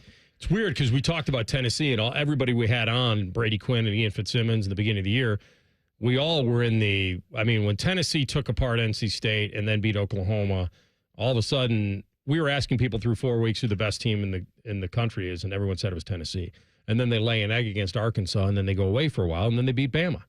And now all of a sudden Tennessee has to go to Georgia, and they could pull off the unthinkable here with Georgia with their backs against the wall. And it does sound like Nico's going to be available. He got banged up in the last game. But it did sound like after the game that Josh Heupel seems confident that they will have their guy going into Athens. Tennessee has, in the committee room in a blind taste test, wouldn't you say that Tennessee is better than the Oklahoma Texas? Wins faded a little bit based off of what's happened to Oklahoma this year. When they played them at the time, they were a 3-1 football team, and now Oklahoma's 5-5. Apply the same thing, though, to Texas. No, that's all I'm saying, though. It's just what was one of their good data points now isn't as attractive as it was at the time, and especially now with Oklahoma. They had a chance to pick up a ranked win this past weekend against Missouri, but they lost there. And let's take it away, though, from Texas, too, because they both played Oklahoma and they both beat them. Yeah. Well, let's take it away from Oklahoma, or from Texas, too. And then if I give you Texas's wins, you know what they are? Michigan, when they were ranked preseason, and Vandy. Yeah, and the only two teams that have winning records are Colorado State and Vandy on their schedule, on Texas's schedule. So, in a way, I'm here to tell you that with Bama beating LSU the way they did on Saturday night and Tennessee having the win against Bama, Tennessee actually would probably deserve, not best, because I think people would still think Texas is better, but I think that Tennessee would deserve to be higher ranked than Texas this week. I hear you, man. That they would be 3 and not Texas. But if Texas and Tennessee are 3 and 4, that would feel appropriate. All right. So what about who's next? Penn State? Probably. Beat Washington. Yeah, probably. It'll probably be them. Hoosiers? Now that's the interesting debate today. I think Indiana will be ahead of BYU. BYU barely got by against their rival with that controversial holding call at the end of the game. They were last week. And Indiana they were, and I still think they will be tonight, because maybe in the minds of some of those committee members is you finally got to see Indiana have to figure it out. Some people may look at it as, okay, you play your first respectable brand on the schedule this year outside of Nebraska, and you had to grind it out a little bit. And so is that going to be something that hurts them or helps them? They're still going to be ranked very high tonight. I think they'll probably be, in that 6 hole? IU? Yeah. Oh, yeah. The 6 hole they have tonight? to with the losses that happened this weekend. I'm actually thinking, and I don't think they would ever do this, but because Penn State won and Penn State was over them to start the week, and Penn State did a pretty good job against Washington, probably even bigger than I thought they would do at 35-6. And Indiana, not that it wasn't a good win against Michigan, but it wasn't considered anything that would move the needle as far as Michigan's record this year. Psychologically, story, history, all that, you bake that in, that Indiana's beaten them 2 times in 40-some-odd 5 years or whatever, then it means something, certainly. But you could make another case in that room if you wanted to go eyeball, although Penn State's loss to Ohio State might actually be working for them this week. In that, if you're comparing Indiana to Penn State, what does Penn State have over Indiana? Really? They have a loss, but it's a good loss. What, Illinois?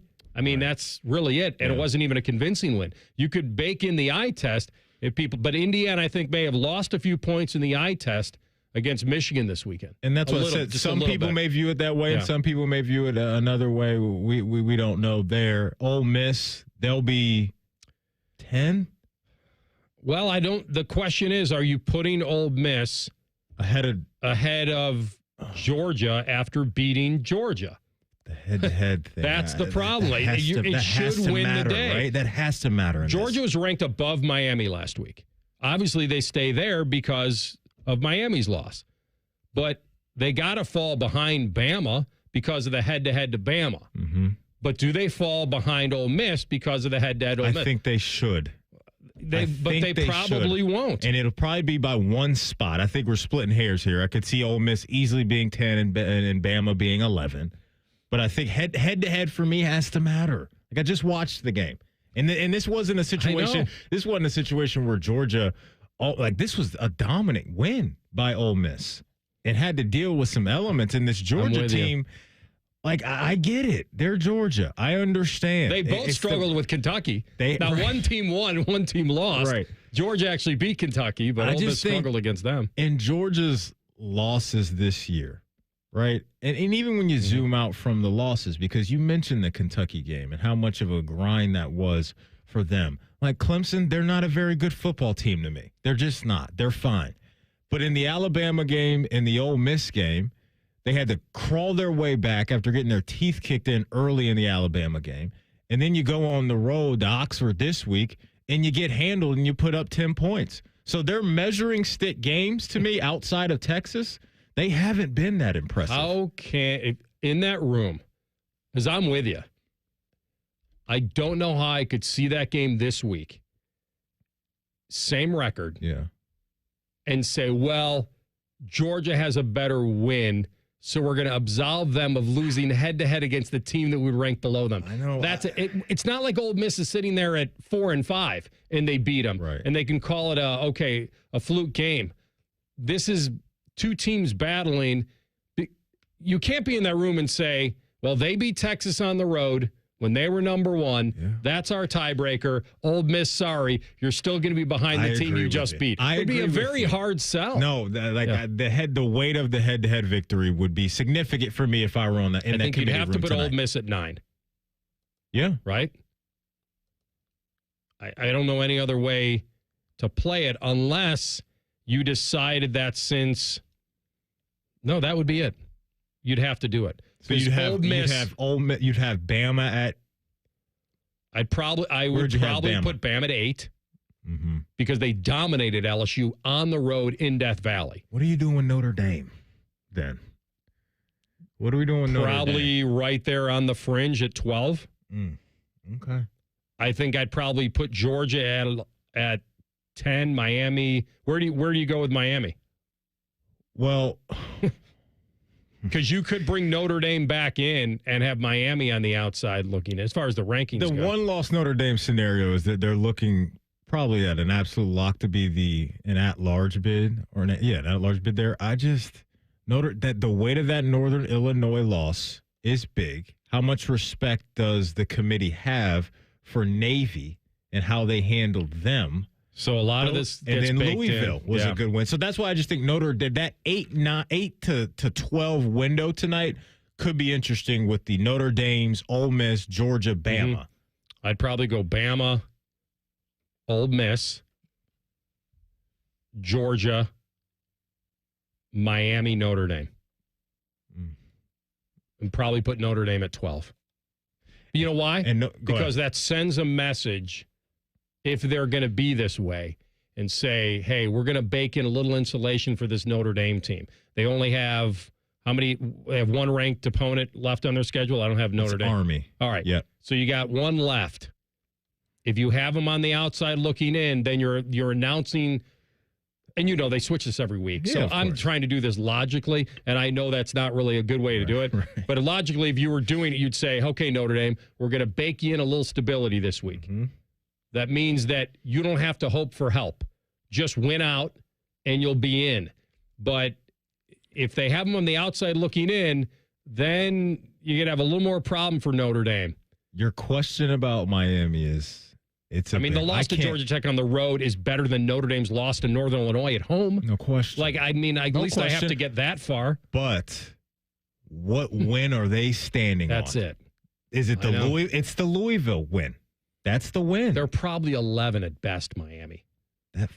I hear you. Where's Louisville? Louisville probably stays above Clemson.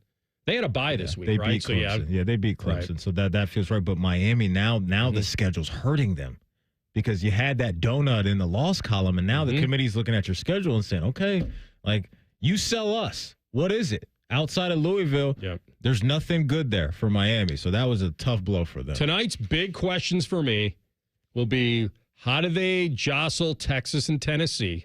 Yeah. And how they deal with Ole Miss and Georgia. And to me, Notre Dame as well. And Notre Dame probably will be 12 is my prediction based on we have to insulate them a little bit.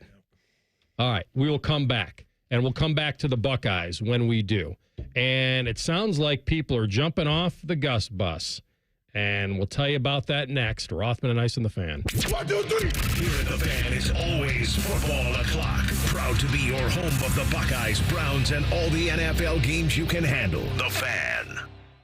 To Central Ohioans, fall means one thing, football. At Sears Heating and Cooling, fall also means one thing, furnaces. We're not plumbers or electricians. Nope. For 74 years, we've been your Central Ohio heating and cooling experts. Need an electrician or plumber? We'll gladly give you a referral, but we won't pretend to be your one-stop shop for all the trades. We're HVAC experts, and our mission is to provide the highest quality service at the best possible price. That's the local advantage of doing business with your neighbors at Sears Heating and Cooling. Online at SearsHeatingCooling.com. Hey, Ohio, Prime Sports has arrived. The only book where you can lay 108 instead of 110 on all your favorite teams. Football, baseball, basketball, hockey. Why would you risk more to win the same amount at another sports book? Download the Prime Sports Ohio app or visit our website, primesportsbook.com, and use promo code JUSTSPORTS to get a welcome bonus up to $100. And be a member of the Prime Sports family. Terms and conditions apply. Visit website for details. Must be 21 or older and present in Ohio. If you or anyone you know has a gambling problem and wants help, call 1-800-GAMBLER.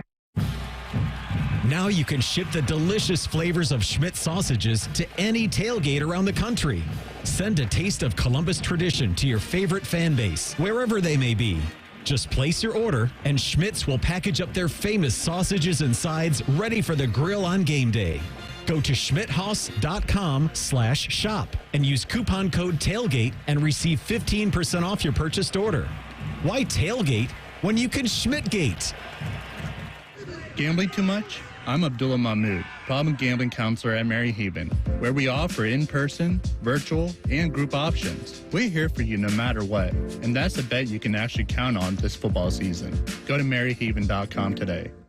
Come into your local AAA Car Care Plus and save $40 on any repair of $150 or more. Only at AAA Car Care Plus locations. And on the plus side, AAA members save more. Offer valid November 1st through November 30th. See store for details. Rise and shine, jabronis. What a show this morning. There's only one place where Buckeye legends lay the smackdown. Morning Juice with Bobby and Beamer. Weekday mornings starting at 6. Give me a juice box, yeah. The Fan, Ohio sports destination. Hey, it's Bobby Carpenter. I love this time of the year, the food, the family, the football, and I want to spend it with my loved ones. I don't want to spend all day in the kitchen. So Bob Evans, they got a solution for you. It's the Thanksgiving celebration, their farmhouse feast. They've got unbelievable options. Me, I love the slow roasted turkey for 6 hours, but you could go with ham as well. They've got unbelievable handcrafted sides. My kids love the homemade celery and dressing. The mashed potatoes with gravy, they're always a winner. They've got tons of them that serves 8 to 10 people, folks. So go check it out at bobevans.com. Dave Matthews Band Live, Saturday, November 16th, Nationwide Arena. He wakes up in the morning.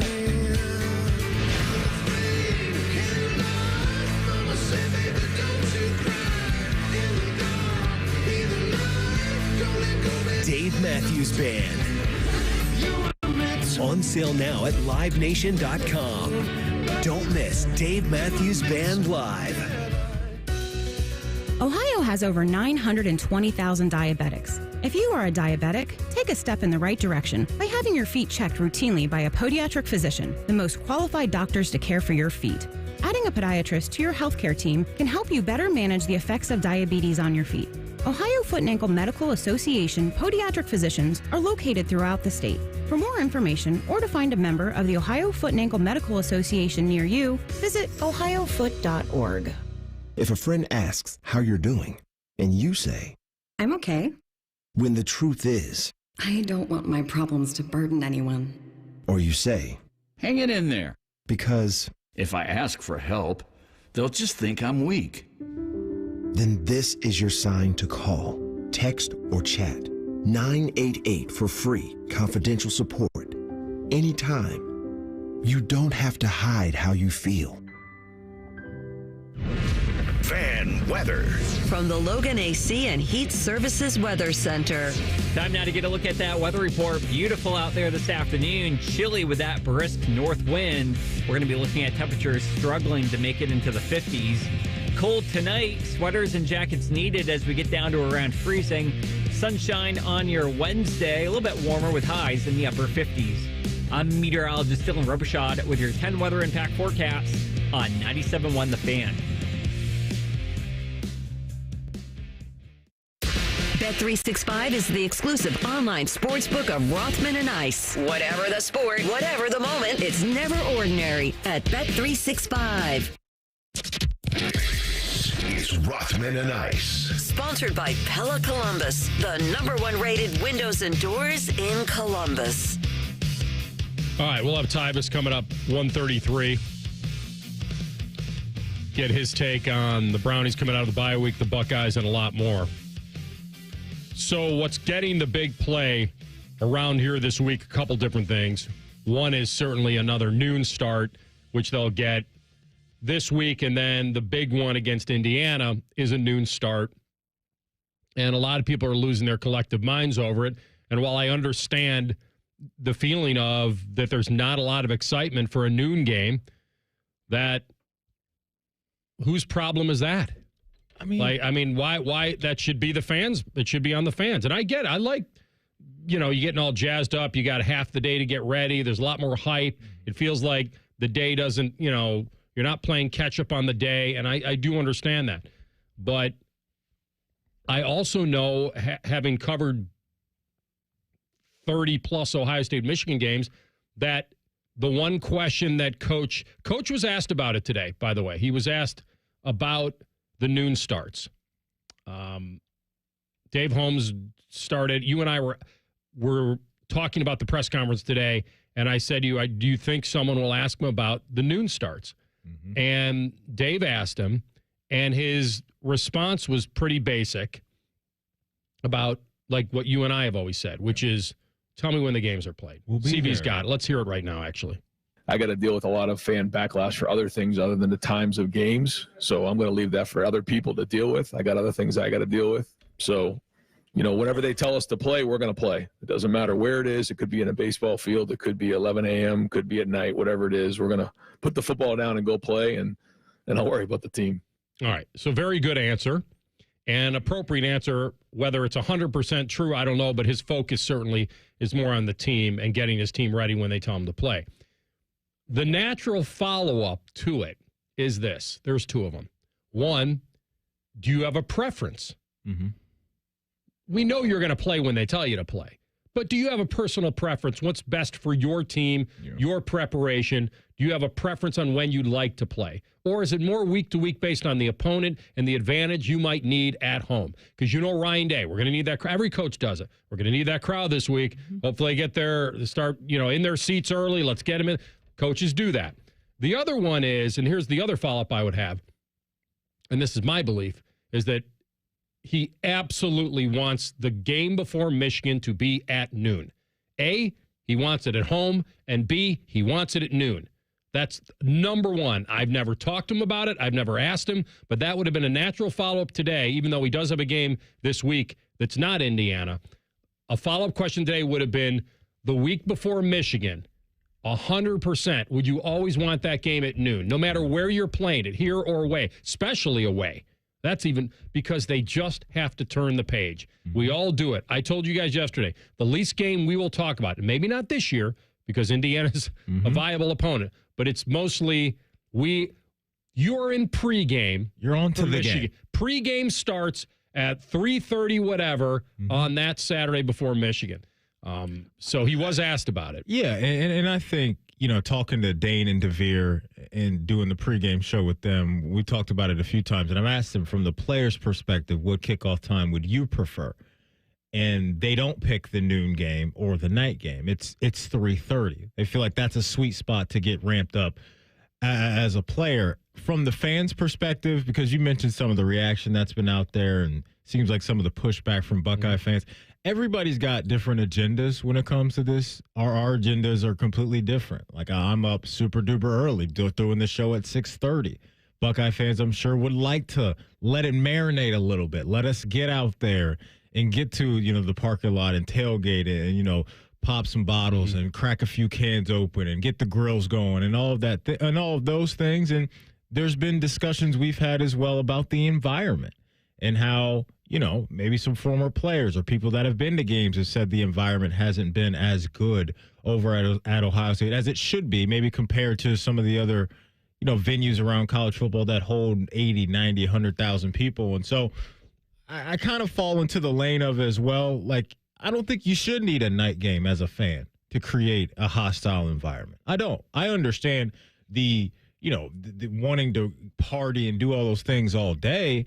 But if you love your team, you should love your team the same way, whether it's noon, 3:30, or 8 o'clock. That's just me. And so, like I said, I don't know what everybody's beef is with the noon stuff, media members, fans, players, teams, whatever. But there shouldn't be too many excuses, I think, from either a player or coach or fans when it comes to creating environment, because it is what it is, and you just got to deal with it and go out there and do your part. So my feeling on where this is, this year they shouldn't be freaking out because of what I just said about the Michigan game being the following week. You should not want Indiana at night unless you're worried that Indiana can beat you. And then maybe I could see why you would lean. So if there's a small percentage of fans or whatever percentage of fans are out there going, I'm worried. The balls that Indiana dropped against Michigan, they won't drop here, and they'll somehow beat Ohio State for the first time since the late 80s. If you're in that group, then you're a very small percentage.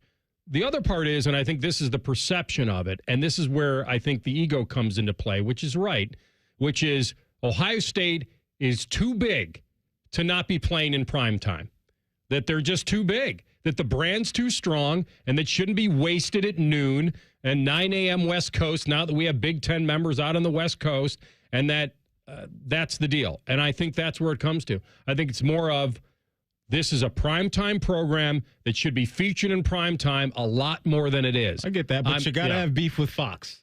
This is big noon kickoff. This is all the TV networks and how all those inner workings go. This is what they created. This is what they created. Yeah. And so that's who you got to have beef with. Yeah, and I understand why they're going to defend it. It's their product. Of course they're going to defend it. They're writing the checks. Yeah, and they're probably in the same camp of, well, how can you like Michigan, Ohio State at noon and then hate every other at noon? What, just because it's Michigan, you can get up for it? Like, I'm with you. There's juice to a night game. There's juice when we go off daylight savings, and that 3:30 game starts with sunlight and ends in the darkness. Mm-hmm. That's fall football. That's what we've kind of grown up with. That's what we've recognized. I'm more of a traditionalist than most, but I totally understand why people think, I can't believe you're going to get a top 10 Ohio State-Michigan game and you're going to throw it on at noon. But this is where we are. You and I have never really gone crazy over this other than I do feel like if the fans, Penn State could probably say the same thing. We're playing a noon game against Ohio State. We would have preferred that at night in a whiteout situation. They didn't get it. Didn't make the game any less intense. That's the most maybe important for the fans thing it did. There. Maybe the most important thing. Yeah. It's the most important thing. You're listen, you are dealing with college kids who want to, have all day to party and get in there and party even more. And I get it. Why not? Adults too. All day, all damn night. And adults too. Yeah, right. So adults That's too. what I'm saying. You don't want to be playing catch up. Yeah. You want that day to unfold a little more. No doubt. Did you know the Columbus Men's Clinic is celebrating 10 years of treating thousands and thousands of local men? The Columbus Men's Clinic is the largest and most experienced men's health practice in Columbus for a decade. The Columbus Men's Clinic have done this all day, every day. It's all they specialize in, and they've gotten a lot better over the years. Higher success rates, better administrative and medical staff, more treatments, and more happy patients and partners. Their ED, low T, and weight loss treatments truly change lives, and their experience makes the difference. Call 614-300-7400. That's 614-300-7400, or go online to columbusmensclinic.com to book an appointment today. columbusmensclinic.com. All right, we will come back with our friend Tyvis Powell. We'll get his feeling on the Buckeyes, kick times, and all that good stuff. Next, Rothman and Ice on the Fan. Big voice guy here to remind you that you're listening to The Fan, Ohio sports destination. Okay, thanks. I have 3 more seconds. Bye-bye. Welcome to Tire Discounters. Oh, hiya, Phantom. Mike, what's all this I hear about seasons free things? Yeah, we're giving away even more than usual this season. Free alignment with any Ford tire purchase isn't seasonal, Mike. It's free every day at Tire Discounters. Sure, but right now, guess what else happens every day? I know that customers can save up to $250 on Michelin tires. Absolutely. Now guess what else? Mike, I'm a phantom tire buyer with a secret identity. Please don't toy with me. Okay, here's the deal. Yes? We're doing these drawings. Like a game game show. And one lucky customer per day wins all their money back for 4 tires. Spectacular! But why call it Seasons Free Things? You know, Season's Greetings. It's like a play on words. Yes, of course it is. I knew that. It's Seasons Free Things at Tire Discounters. One lucky customer per day wins their money back on tires. Everyone saves big on major brands like Continental. And a free alignment and oil change comes with every 4 tire purchase. Meet Cheryl. Hey. She's on vacation and lost in the moment. Unfortunately, so is her Chase debit card. It's gotta be somewhere. Maybe she lost it at salsa night. These skirts should have pockets. Or maybe she lost it at Pilates. 3 and 2 and... But she's not worried. With the Chase mobile app, she can lock her card till it turns up. Tools that help protect. One bank that puts you in control. Visit chase.com/checking. Chase, make more of what's yours. Chase mobile app is available for select mobile devices. Message and data rates may apply. JP Morgan Chase Bank, N.A. member FDIC. This is the story of the one who, as a maintenance specialist for a historic high-rise, knows that vintage charm historically needs constant attention. Which is why when it's time to upgrade turn-of-the-century mechanicals, they turn to Grainger. With easy access to 1 million+ products and the scale to deliver when and where you need them. The right tools and supplies are never far away. So the one can keep that vintage building running like new. Call, click Grainger.com, or just stop by. Grainger, for the ones who get it done. Here at The Fan, we give you 14 hours of live and local programming every day. We care about you. We live and work in your community, except Bo Bishop. He won't tell us where the hell he is. Your live and local station, except Bo. The Fan.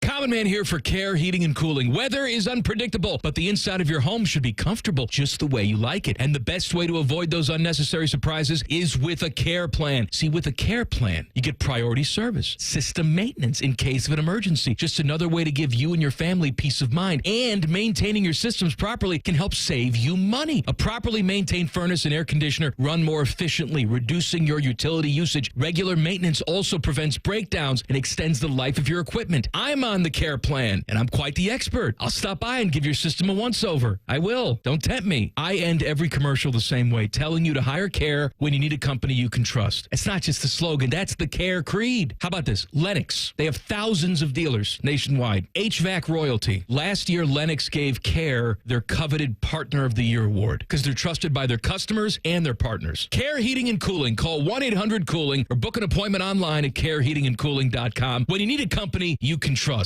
Not sure how much you know about Progressive Insurance. You may know us for insuring your home and auto. You may know a couple of our commercials. But what you may not know is that since 2013, Progressive has been honoring veterans with vehicle donations through the annual Keys to Progress Veteran Vehicle Giveaway Program, giving back to those who gave so much. Now, you probably didn't wake up today saying, I really wish I knew more about Progressive Insurance, but this seemed like the type of thing people would mind hearing about. Find out more about how we're dedicated to our customers and communities at Progressive.com. Progressive Casualty Insurance Company and Affiliates. At the Home Depot, we know Saturdays are for college football. That's why we have everything you need to never miss a play, like Bear Dynasty interior paint, their most durable one-coat hide paint ever. From a team color statement wall to a fan cave, complete with a mural honoring Nick Saban's 17-year dynasty. Hey, I like that idea. Nothing beats Bear Dynasty interior paint. It's everything you need all in one can. Defend your game time with Bear and the Home Depot. How doers get more done. Valid only when tinted to colors from the Bear Dynasty and Marquee Interior One-Coat Hide Color Collection.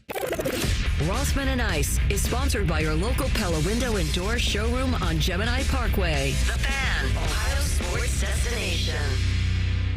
Rothman and Ice present Breaking Down the Browns with Tyvis Powell. Sponsored by the Roofing Guys. For all your roofing, siding, and gutter needs, contact the Roofing Guys at theroofingguys.com. And as usual, we are right on time for the baller from Bedford. He is our friend Tyvis Powell. TP, good to have you.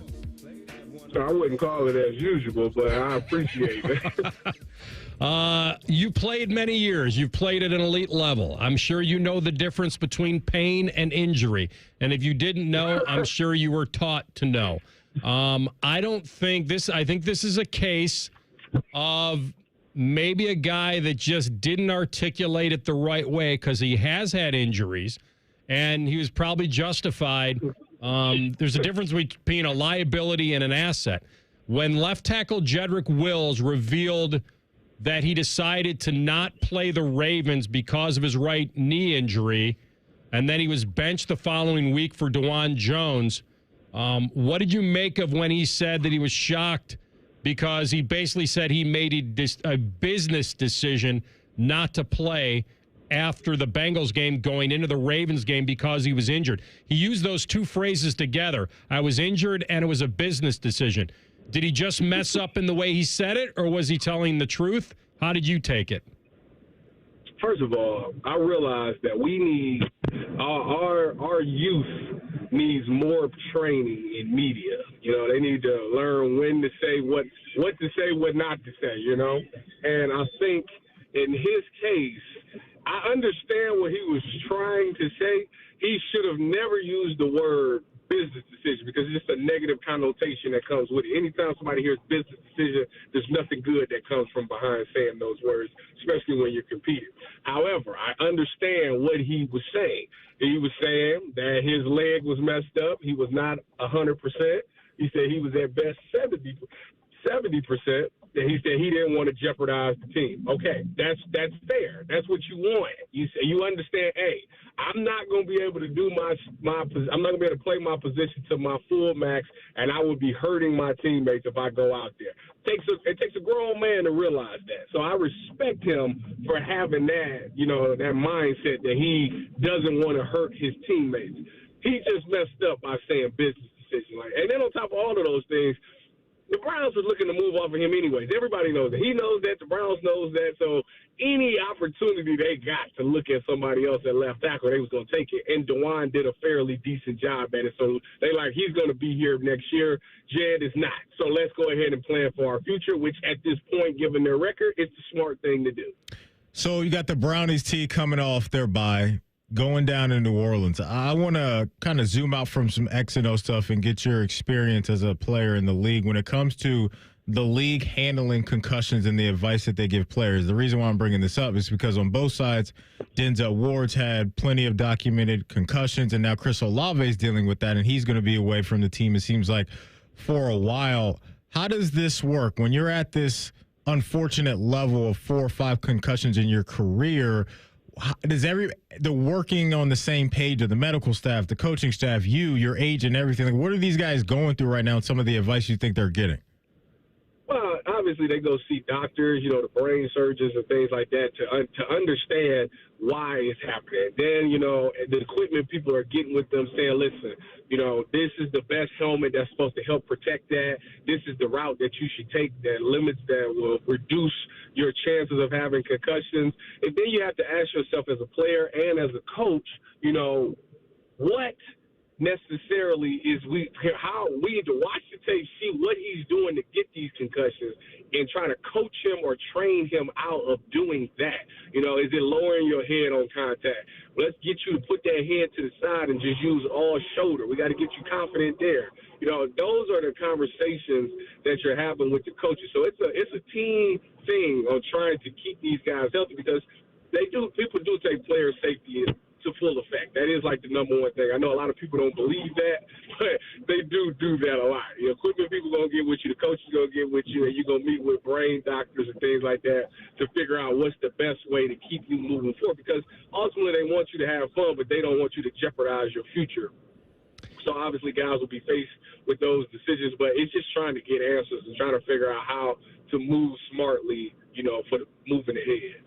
Tyvis Powell with us as we talk Browns and Buckeyes. So Ohio State, Indiana, after this Saturday, will be another noon game. It's a noon game going into Michigan week. So I've always felt like if I was a coach or a player, I would want a noon game the week before Michigan, because pregame starts earlier then and everybody's focus changes.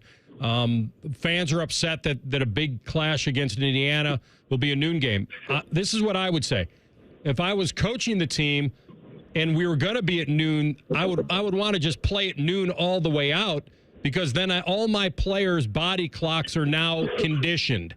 And I understand what a night game at the Shoe is like. I've been to them. You've played. Like, it's a big deal. And you got a big program, and you want it to be prime time. You want it featured at night. You want the crowd to have a great time. But where do you stand on this whole noon situation, and how is it a real detriment to the program as a whole? Well, I mean, first of all, your old athletic director came out and said that there would be no night games played past the first week of November, so that's been out anyways. Secondly, I get that players and fans want that night atmosphere. First of all, it's getting cold. Nobody want to be out there in the cold, no way. So that's one thing. Two, as a player, I love noon games. I love to get up in the morning, get right to it, because I want the rest of my Saturday to go out and do whatever, go out, you know how it goes. Anyways, and you get time to, again, let your body heal and all of those things. So I think ultimately, at the end of the day, the mindset of a player is it don't care if it's at 12, 3:30 or 7, 8, 10, whatever time it is, put the ball down and let's go. That's what the mindset of a player should be. As you get into these later games, you handle your business for these next few weeks. You'll be playing at all the times that you really want to play. You'll be able to play the 3:30, the 8 o'clocks when you get into CFP and all those things. So I think that that's something else to keep in mind as well. They've had such an amazing season this far. Obviously, outside of the one loss to Oregon, but it's been such an amazing season. I don't think their focal point should be on what time they play. That's irrelevant. It's about making sure that you put on a show every time you go out there. And to this point, they've done a really great job of doing that. I want to get your thoughts, Tyvis, on the Buckeye defense and currently where that stands. This week, it feels like another situation where they should handle business and Northwestern shouldn't put too many dents in, the shield of the Silver Bullets. But looking ahead to next week, as you know, Curtis working that offense have done a good job for the most part this year, putting points up on the board. But just the last few weeks, what have you seen from this defense and how they're playing right now? Well, I love the new stunts. Getting the linebackers blitzing, getting Jordan Hancock to blitz off the edge or stunt and come inside and having the edge go outside and stuff like that. So I love the twist that they're doing. I think that's allowing them to get a lot of pressure on the quarterbacks and, helping them get TFLs and sacks like that as well. So my only concern is at the corner position. Denzel, he gave up the one deep ball. They got to figure out what they're going to do with the rotation over there because I know nobody loves to rotate at that spot. And I know Jermaine Matthews is doing an unbelievable job pushing that starting spot. So that'll be something to watch. And as far as IGB goes, it's the holding in the DPIs. That's going to be something that teams are going to test, especially at Indiana. I think they'll do a great job of stopping the run game, and they're going to force to go outside. And these corners got to continue to play clean, stay on top, and make plays on the ball, and, obviously don't commit no penalties. But I think if I was an Indiana team or if I was a Northwestern team, I would take a shot just to see maybe if I can draw a penalty or if I can just get a step with these wide receivers to beat them down the field because that's like an easy way to get 15 to 30 yards on the play. All right, my man. Great stuff as always. We will see you very soon. Thanks for the time. Thank y'all. Go Bucks, go Browns, go Cavs. 12-0, baby. 12-0. On their way. He was on the Bryant Heating Cooling Systems fan guest hotline. All right, guys, I'm talking to you. Feeling a little bit of loss of energy. You get to the afternoon, and if the sun isn't shining, somehow you're not as upbeat as you used to be. It could be low testosterone. That's right. It affects moods. Testosterone therapy, or TRT, can help you get back to your best. All guys have different T levels. We're not all the same, so don't go for the TRT some refer to it as standard dosage plan. Just ask. There is a difference. And I want you to look for TRT with an optimized personal treatment plan like the one you'll get with the experts at Low T Center. They provide advanced therapy with over a decade of experience. So if you've noticed a lack of energy and drive, it could be that. Don't wait. Get your levels checked by the experts at Low T Center. As I mentioned, they have over a decade of experience, and you walk in, you'll take the blood test, and in less than a half an hour, you will know where you fall on that scale. And if you need the help, they will guide you through the process. LowTCenter.com is the place to book that appointment. LowTCenter.com, Low T Center, reinventing men's healthcare. We come back with a Buckeye Bulletin. Jake Diebler and his Bucks win by 34, but he's focused on one number. You'll know which one next. Rothman and Ice on the Fan. Bo Bishop is a media legend. We have no idea where the other guys came from. Bishop and Friends. Weekdays from 9 to noon. The Fan. At Baths R Us, we're terrible roofers. We stink at installing siding. And don't ever call us for your kitchen remodel. But if you want a stunning, beautiful bathroom makeover in just 2 or 3 days, now that's when you want to call us. See, unlike most contractors these days, we offer only one service, bathroom remodeling. We don't spread ourselves thin by doing roofing or siding and a bunch of other stuff. Nope. At Baths R Us, we dedicate every company resource into mastering the craft of bath transformations. It's why we're the Midwest's biggest 5-star family-owned bathroom company. And it's why we have the happiest customers. Just check out our Google reviews. Baths R Us. We're terrible roofers, but we're awesome bathroom remodelers. Right now, get $1,500 off a shower or tub replacement or $3,000 off a full bathroom remodel. Plus, low to no monthly payments. Call 380-225-BATH to schedule your free estimate or go to bathsrus.com. Baths R Us, where dreams soak in. Create a safe sleep environment for your baby by using the ABCs of safe sleep. Babies are safest alone on their backs in an empty crib. Always place your baby on his or her back while sleeping, and be sure to use a firm sleep surface. Remember, room sharing without bed sharing is safest. For more information, visit childrenandyouth.ohio.gov/infant-safe-sleep. At Byers Auto, we've been football fans since 1897, back when tailgates had actual tails. Our legacy of supporting our local team is as strong as our commitment to providing exceptional vehicles. While we're known for our new cars, we also offer a variety of pre-owned vehicles that meet our rigorous standards. Our friendly staff is here to help you find the perfect vehicle for your lifestyle and budget. Visit us in person or shop online at buyersauto.com. Come see why it's better to buy at Byers.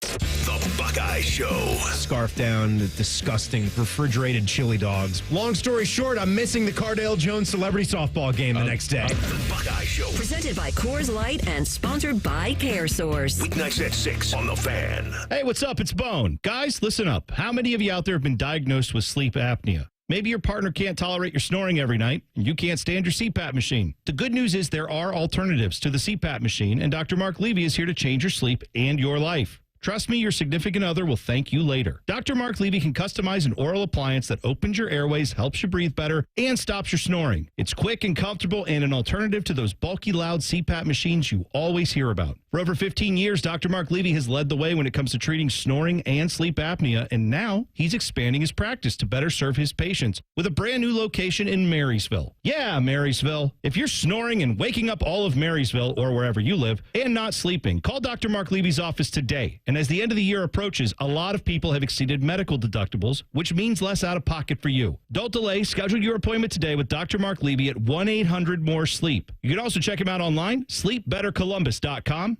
and now sleepbettermarysville.com. FX presents American Sports Story. Aaron Hernandez. Football is all I got. Everything's okay when I'm playing ball. You can't make mistakes, Aaron. People are watching you. From executive producer Ryan Murphy. Is there something that you want to tell me? You don't know the kind of thoughts I have.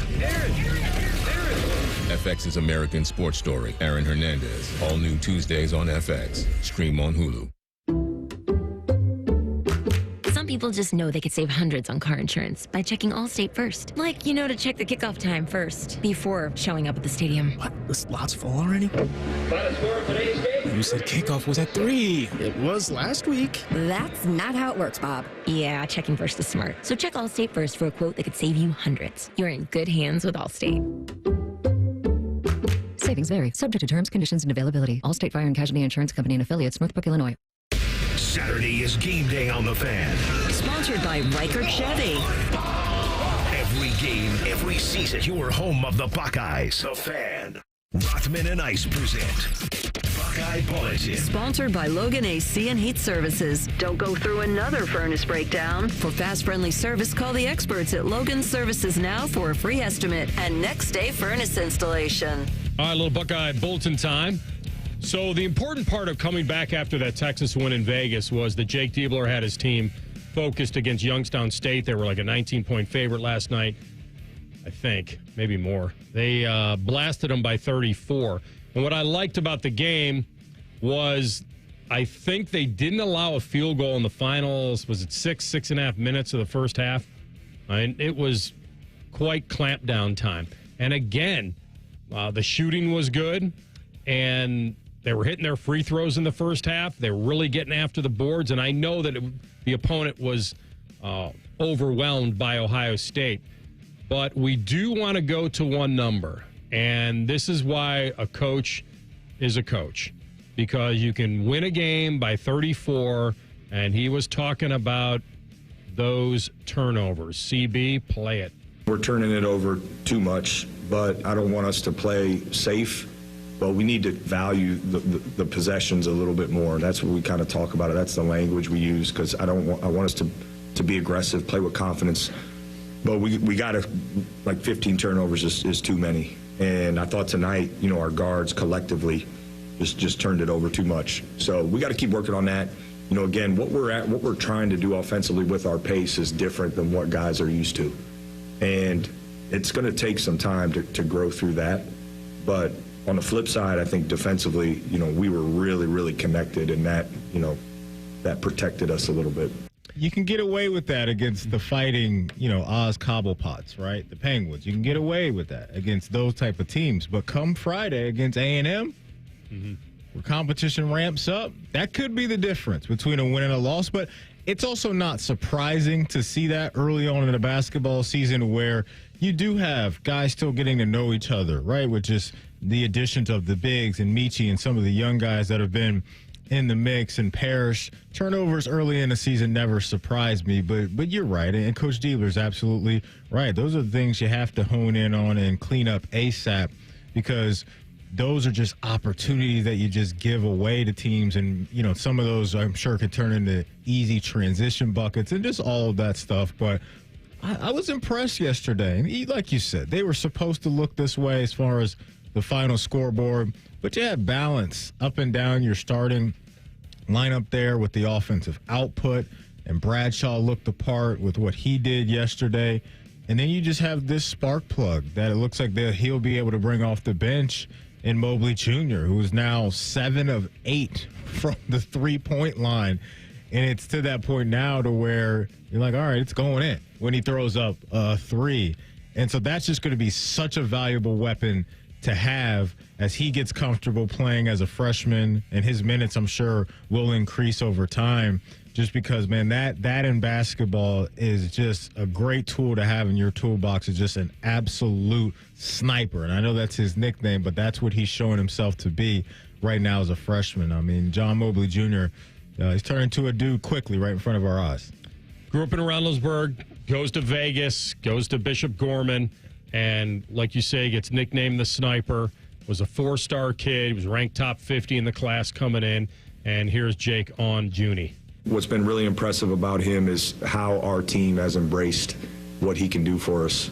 And that takes a great deal of maturity, because clearly he's out there playing confident and free, and he has a mentality where he is wired, to score, plays with a great deal of confidence. But I think what's equally impressive is how our team has embraced that. And it's really important for us, and it's going to continue to be. It'll be interesting to see, too, AR, like the style of threes he can hit, right? Is it going to be majority catch and shoot, or are you going to be able to hit a couple on the run? That's the other part of his game now that I want to see evolve. He may already have it in his bag, but we've only seen him a couple times. But when it comes to even the different ways you can hit threes as a three-point shooter, that can make it even scarier, too. Well, they're launching. Yeah, man. They're launching. They put up 28 against Texas and 22 against Youngstown State. And I think they hit, they hit 50% against Texas and 45% last night. The one thing that I'll come back to turnovers real fast. They are consistent. They had 15 against Texas, and they had 15 against Youngstown State. So I understand why he's focused on that number, because it's really the points off of turnovers, too, that you start doing that calculation, like, wait a minute. They're getting 16 points off our turnovers, and Texas got a lot of points off our turnovers. But he's right. They're getting used to this run-and-gun style a little bit, and you live and die by that sword, and so far they've lived pretty well. Yeah, man. But I like this team, and I like the start, and everybody should. CB, what's A&M? How are we feeling about this A&M matchup coming up on Friday? Yeah, it's a very physical team, and that's what Buzz Williams kind of prides himself off of when he was at Virginia Tech, now at his alma mater down with the Aggies. Wade Taylor, the point guard, it's going to be a great matchup between him and Bruce Thornton, how they manage that. But I think Ohio State's going to have that advantage in the backcourt. Can they really put it to the Aggies on that side, though? This is on their home soil. This is not neutral site, correct? That's correct. Okay. It's a home game for A&M. There you go. Friday night, 9 o'clock. Looks like this is on the SEC network. That's the only place we can find it? Interesting. You got that at the crib? You got that fired up and ready to go? The jackets and pens. Oh, okay. That'll be an early riser for the kid. Bright and early, baby. Didn't be in studio this week. The good news is they drop puck at 7 o'clock or a few minutes after. Okay. So it's a nice start for the Jackets. And then how many hours of sleep do you need to feel like I'm okay for you? Like, what's your number? Is it 5? 5. I'm a zombie. If I get 6 hours of sleep, I'm good. I'm ready to go. I think I've taught myself to be able to function on 7. Oh, man. No, I would prefer 8. 9. Oh, yeah. No, I feel you on that. No, but if I get to 6, I'm all right. Because once I get up, I'm up. It's just that initial opening of the eyes, and you're just like, really? Yeah. This is happening right now? That Band-Aid. Oh, my That goodness. dry eye. Mm-hmm. What's wrong with my Crusties. eye? Can't see anything. All right, that's today's Buckeye Bulletin. We will get to the deep dive when we come back. We'll have Austin Ward, of course, in the third hour of the program talking Buckeye, so you won't miss any of that. And we'll come back with our patented true or false. Hey. As we usually do on a Tuesday, CB has prepared some questions that will dazzle the eye and illuminate the mind. We hope. Rothman and Ice and the Fan.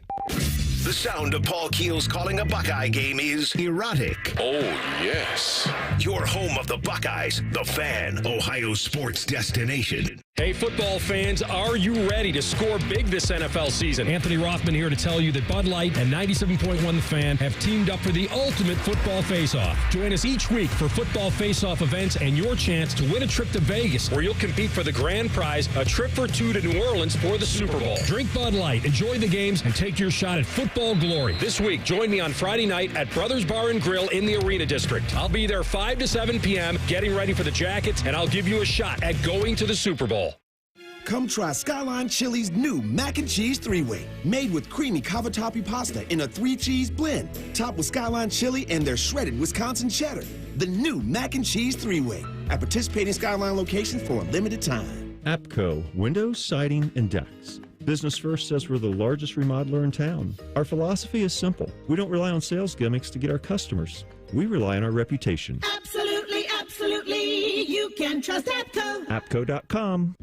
Meet Cheryl. Hey. She's on vacation and lost in the moment. Unfortunately, so is her Chase debit card. It's gotta be somewhere. Maybe she lost it at salsa night.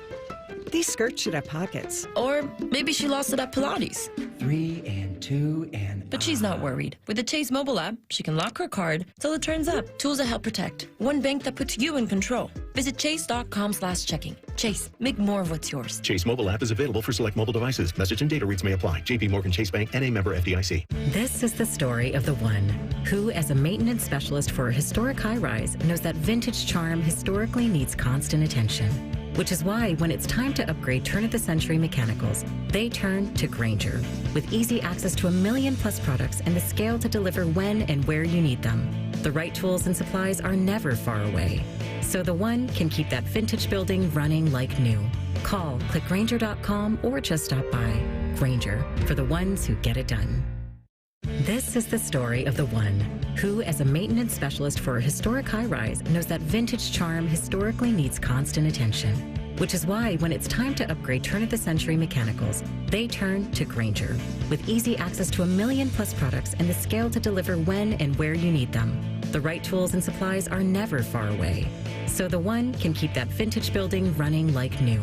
Call, click Grainger.com, or just stop by. Grainger, for the ones who get it done. Attention football fans, the season's heating up, and that means it's time for jaw-dropping plays, spectacular touchdowns, and memories that'll last a lifetime. So if you're looking to grab the best seats for all the excitement, Vivid Seats is your go-to playmaker. With an incredible selection of tickets and a game-changing rewards program, Vivid Seats is your ticket to every thrilling moment. Don't miss out. Experience it live with Vivid Seats, the official ticketing partner of ESPN. Broadcasting from the Lindsay Honda Studios. Honda makes the cars. Lindsay makes the difference. Visit lindsayhonda.com. WBNS-FM, HD1 Columbus. The Fan. Sports Center. Good afternoon. I'm Ryan Baker. Number 2, Ohio State getting ready for a unique experience when they take on Northwestern at Wrigley Field this Saturday at noon. At his weekly press conference, Ryan Day said they have to avoid the letdown. You got to bring it every week, and that's what championship football is all about. Every week for us is like the playoffs right now. We're fighting for a chance to get to Indianapolis. Like I said before, nothing we've done up to this point matters anymore. It's what we do moving forward. You can hear more from the coach tonight when he joins Buckeye Roundtable. You can hear that from 6 to 8 on The Fan. Over on ESPN Columbus tonight, the Ohio State women's basketball team hosts Charlotte at 6. Pre-game coverage getting underway at 5:45. The Blue Jackets look to snap their 5-game losing streak against the Kraken tonight in Seattle. Puck drop is at 10. Pre-game here on The Fan at 9:30. This one's sponsored by BMI Federal Credit Union. Enjoy rates as low as 9.9% with a Visa Platinum card. Apply today at bmifcu.org. Most shows just skim the surface, but Rothman and I feel like the biggest story of the day deserves a closer look. It's time for a deeper dive. Sponsored by Maxima Concrete. Visit MaximaConcrete.com today to schedule your free estimate. All right, final hour of the program. We will have Austin Ward on, dotting the I's, talking Buckeyes at 2:33. Truth is, I did not leave the wallet on the truck today. I don't believe. I did get was it an email or a tweet yesterday, Maddie, about how someone had, I'll have to go back and find that. I had driven, like I told you, all the way from Westerville down to the station with a banana. I'm not going to fall with a banana in the tailpipe. I drove with a banana on the side of the ridge line all the way down. It rode the ridge line all the way down. Germain Honda Dublin. It all the way down from Westerville to the station, and I was more amazed than anything I've ever seen in my life. That is like nuts. that is, and then I was going to maybe keep the banana as like a memento, but as we know, it's going to happen to the banana. So he had to, quote, take one for the team, and he made the ride, and his reward for the ride was that he was going to be consumed. Smashed. Right. Yeah. And so, but I'll have to look because I think somebody wrote me, I'll check, email. Somebody had driven from somewhere to somewhere that almost beat my record. With the same thing Something happening? on the Oh, vehicle. okay. Yeah. That stayed there. I'll never forget. We made a trip one week. A couple of the homies and I, this was years ago. We went out to university in Kentucky for a week, and a friend of ours ran track there. And this was our last day. We were headed out. This was a Sunday morning. We were out all night partying, doing the damn thing in Lexington, which was an awesome time. But one of my friends, it really was. And one of my friends was so hungover that we went to breakfast the next morning at IHOP that he couldn't even consume his food. If you've ever been there, you know what I'm talking about. You just got the spins. It's just a bad look. You don't even want to smell food. You don't want to smell anything. But once we're leaving IHOP, we get to the point of like, all right, he's like, all right, box up my food. I'm going to take it for the road. I may be hungry. And so as soon as we get to the car, he's like, all right, I'm feeling better. Hungry again. So I'm driving, and this is when I had my Pontiac Grand Am AR. Just Great vehicle. one of my favorite cars. Solid man. vehicle, yeah. Silver Pontiac Grand Am. I thought I was out here. We pull out of the dorm parking lot, and he's like, all right, you know what? Where's my food? And I kid you not, down the back window of my car, you just hear, and it's his box of food that just falls open, and you see it in the rearview mirror, just pancakes, bacon, and eggs all over the street. And I'll never forget that. I felt bad for the man because when you're hungover, it's the worst feeling ever. And when you come out of that, you're like, all right, it's finally time to eat. And to see your food sliding down the back window into the street, it's a tough look, man. It's a tough look. So his food did not make it. Was there anything left on the back shield that he could have salvaged Nothing. at that point? It was gone. Because at that point, you're probably so hungry you would eat bacon that was still on a back window. I pulled it into McDonald's. We got my man a sausage McMuffin, and he was good after You could have said, listen, I taken a lot of my calories through smell. I don't eat much, and you'll have to learn to do that now man. as it's coming through the vents. All right, CB, take us through it. Under a slate gray sky, a ragtag group of renegades. The autumn wind was a pirate. What do you got? All right. True or false for number 1. The Giants will be the most desperate team in search for a quarterback this offseason. Boy, it's close. I'm going to say false. I don't know if they'll be the most desperate. If you choose false, I want to know who is your pick. Okay, fair. Teacher, professor, this is CB. Like, see, he just hit you he with said the show your work. Well, no, he hit you with a taste of your own medicine with the whole playoff game you like to play. You know, if you're getting somebody in, who's going out? That's right. He's right. So I'm not here to tell you the decision to extend Daniel Jones was slightly baffling. I think people admitted that. It was between he and Saquon. And they could do a hard reset at quarterback. They can move on from Jones and look to the 25 draft and replace him. Because they have a stud tackle and Andrew Thomas, and they have Malik Neighbors. So they got an elite left tackle and an elite wide receiver. They do. So they want to reset, they can. Yep. I'm going to go with Vegas. You asked me to show my work. I'm going to go with Vegas. Okay. I think that that's a team that missed out on all six first rounders. Did we have this year? I think we had quarterback. 6. Yeah. Oh, what? Caleb. Jaden, I think it was 5. Caleb, Jaden, Drake, JJ, and Bo. Is that 6? That's 5, I believe. That's 5. Well, when their 13th pick came around, Bo. Hang on. Why do I have 6 in my mind? Are you twisting yourself up into a pretzel here? No, I'm taking Vegas, but I want to look at the draft. Jaden. Hang on, I'm going to see. JJ, Bo, and Drake May. Who are we missing? Are we missing anybody? Is there Caleb, Jaden, Drake. Yeah. Bo. Penix. And Michael Penix. There you go. Give me a ding over there. I knew it was 6. Give me a ding over there. I'm going to go with the Raiders because Bo Nix was the one that became the 6th when he was picked 12th. The Raiders were like, we're going to get a guy. We're going to get a guy. We're going to get a guy. And all those guys went before them. I think Vegas is as desperate or more at this point than the Giants at quarterback. I don't think the Giants will be the most desperate because I think Tennessee's going to be in that mix. I think you got to get off Mayo, man. Your Cleveland Browns have this anchor of a contract that's going to make that murky as far as what they're going to do. The Pats are good. We need to have a conversation about the Jets. If the Jets continue to just look awful the rest of the way, how do they bench him? No, I'm just saying going into next year. If you got a chance to get your guy, you got to get him. Now, there's another conversation to be had about how many quarterbacks we deem worthy of first-round picks coming into this draft, whether that's, just Shador and Cam. Is it Shador, Cam, Carson, and Quinn, whatever you like's whatever you like.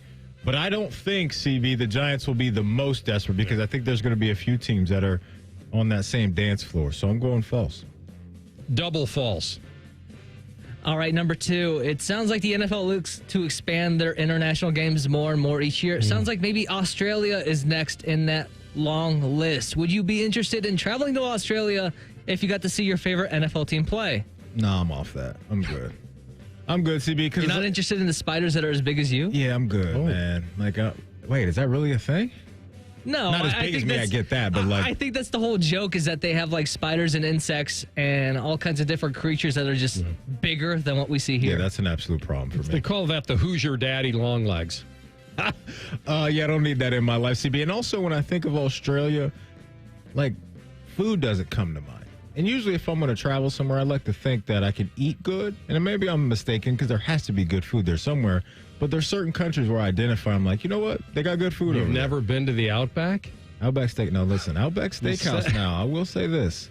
Their bread is Can't elite. we get a bloomin' onion over there? They've got that good rye bread, too. It's got a little sweetness to it. Yeah, when you said, I'm like... But they're not known for their food. They're known for what? Kangaroos. Thunder from down under? Yeah, I'm off that. I'm good on Australia. I'm good on that.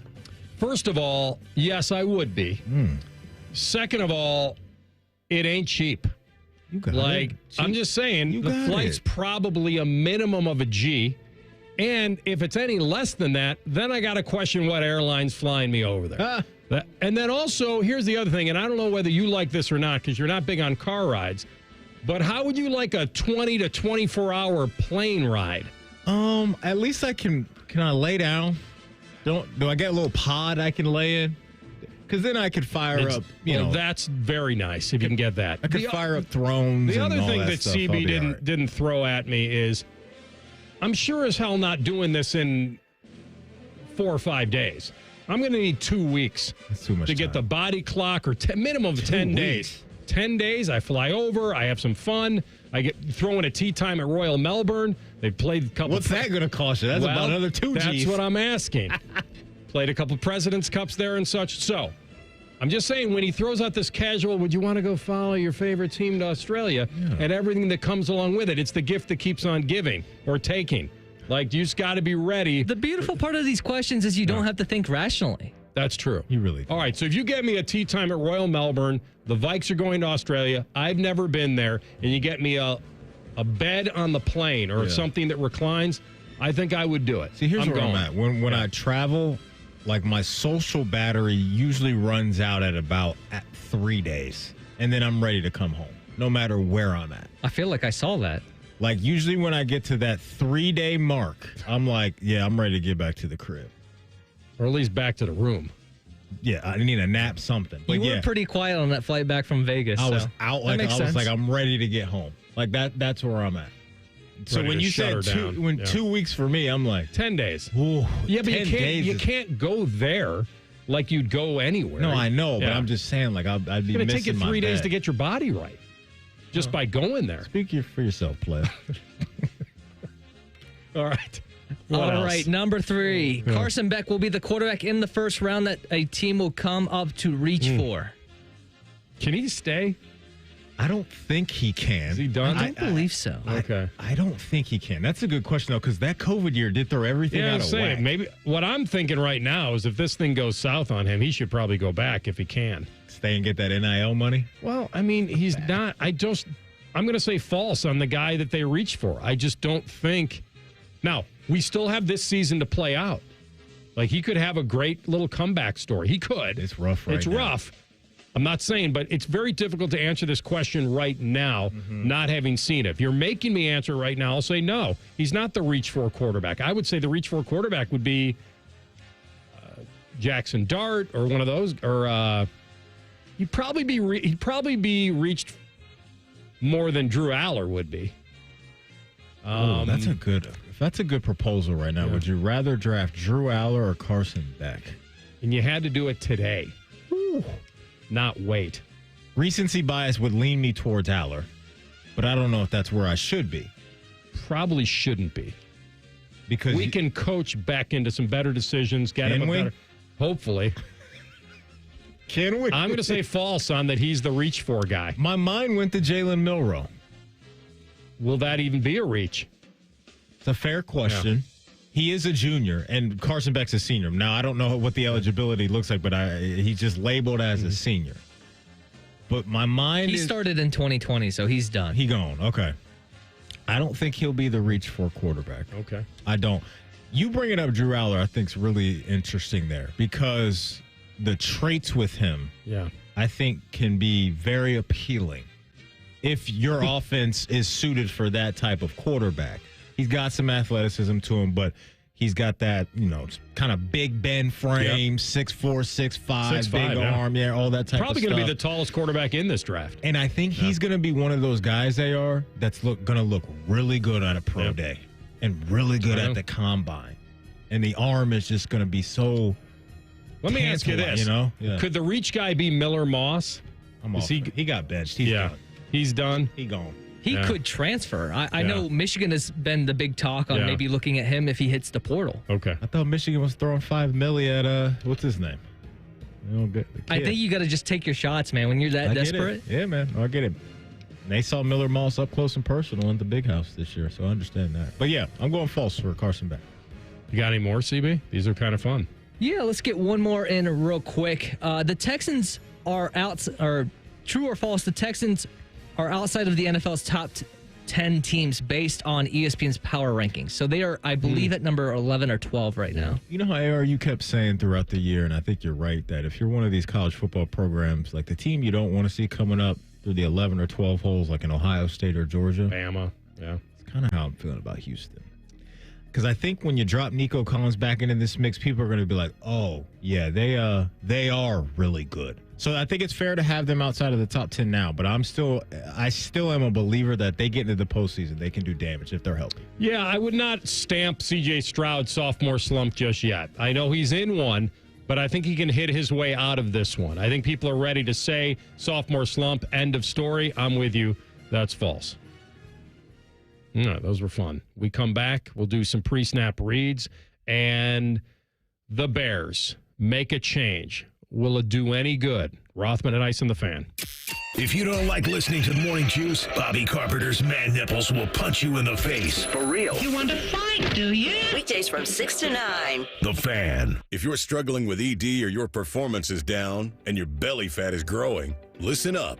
You've got one life. Now is the time to act. At the Columbus Men's Clinic, we're not just healthcare, we're your secret weapon. Don't wait another day. Here's why you need to act right now. Every moment you delay, your condition could worsen. It's not just about sex, it's about your heart, your relationship, your life. The Columbus Men's Clinic has over 10 years of proven results for low testosterone and increasing drive, energy level, and performance. We've introduced ED and enhancement treatments so exclusive, you'll wonder why you waited. Procrastination is the thief of time. When it comes to your sexual health, you can't afford to wait.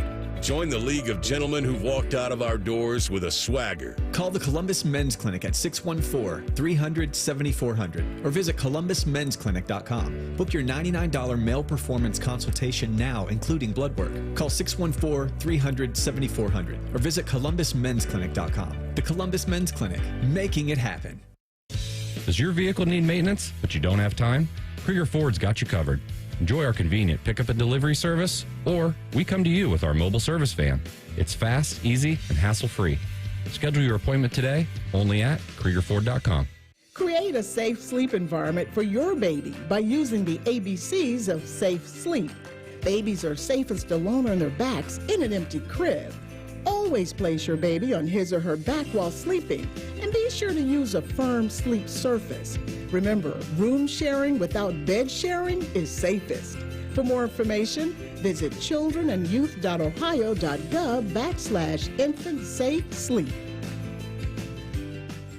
Billiards Plus has the area's best selection of pool tables, shuffleboard tables, poker tables, and more. Santa will be here soon, and there's still inventory in stock, so get yours before Billiards Plus runs out. Don't forget your grill, too. Shop Billiards Plus on Dublin Center Drive in Dublin. Sunday, a day of rest, relaxation, and Browns football. Catch the Brownies as they battle the Saints. Live coverage starts Sunday at 11 with the Kick It One. Your Central Ohio home for Browns football, The Fan. Common Man and T-Bone here for Hollywood Casino Columbus. Hey, Bone, did you know the sportsbook is now called ESPN Bet? I did, and you can watch your favorite teams on the biggest screens, place your bets, and grab some wings with an ice-cold pint. Maybe you're too boring and don't want to go to the casino. Good news. You can keep the action going and place your bets on the go with the ESPN Bet app. The ESPN Bet Sportsbook is your 50-yard line ticket to odds, point spreads, and over-unders. It's the place to be. Losers must be 21 or older. Gambling problem? Call 1-800-589-9966.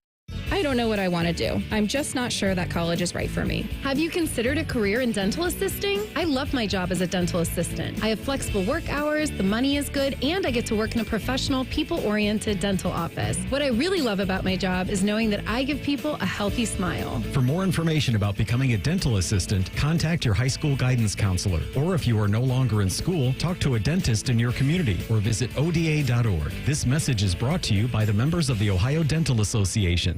Hey, it's Anthony. Happy Honda Days are at Germain Honda of Dublin. Rich tells me they're going to help you celebrate your new vehicle with 0% APR up to 72 months on select 24 and 25 models with no payments for 90 days. And leases starting as low as $249 a month. Germain Honda of Dublin, where you'll get same-day service, no appointment necessary. See the dealer for all these amazing details. Strike now at Germain Honda of Dublin on Sawmill Road just south of 270. Did you and your family lose Ohio Medicaid and need health coverage? Check this out. You may be eligible to enroll in a low-cost health plan at healthcare.gov. With the new law, 4 out of 5 customers can find a plan for $10 or less per month with financial help. Healthcare.gov offers quality plans that cover doctor visits, prescriptions, emergency care, and more. Healthcare.gov is here for you. Enroll today for coverage starting the 1st of next month. Paid for by the U.S. Department of Health and Human Services. Fan weather. From the Logan AC and Heat Services Weather Center. Here's a look at that weather report. Dry today, dry tomorrow. Temperatures on the chilly side this afternoon. Highs in the lower 50s. Sunshine tomorrow, high 58. And then heavy rain on your Thursday morning. Upwards of a ½ inch to an inch of rain possible. I'm meteorologist Dylan Robichaud with your 10 weather impact forecast on 97.1 The Fan.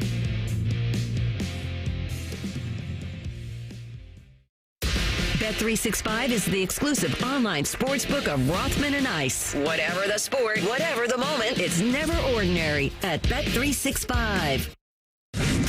Rothman and Ice present Pre-Snap Reads. Sponsored by the Low T Center, reinventing men's healthcare.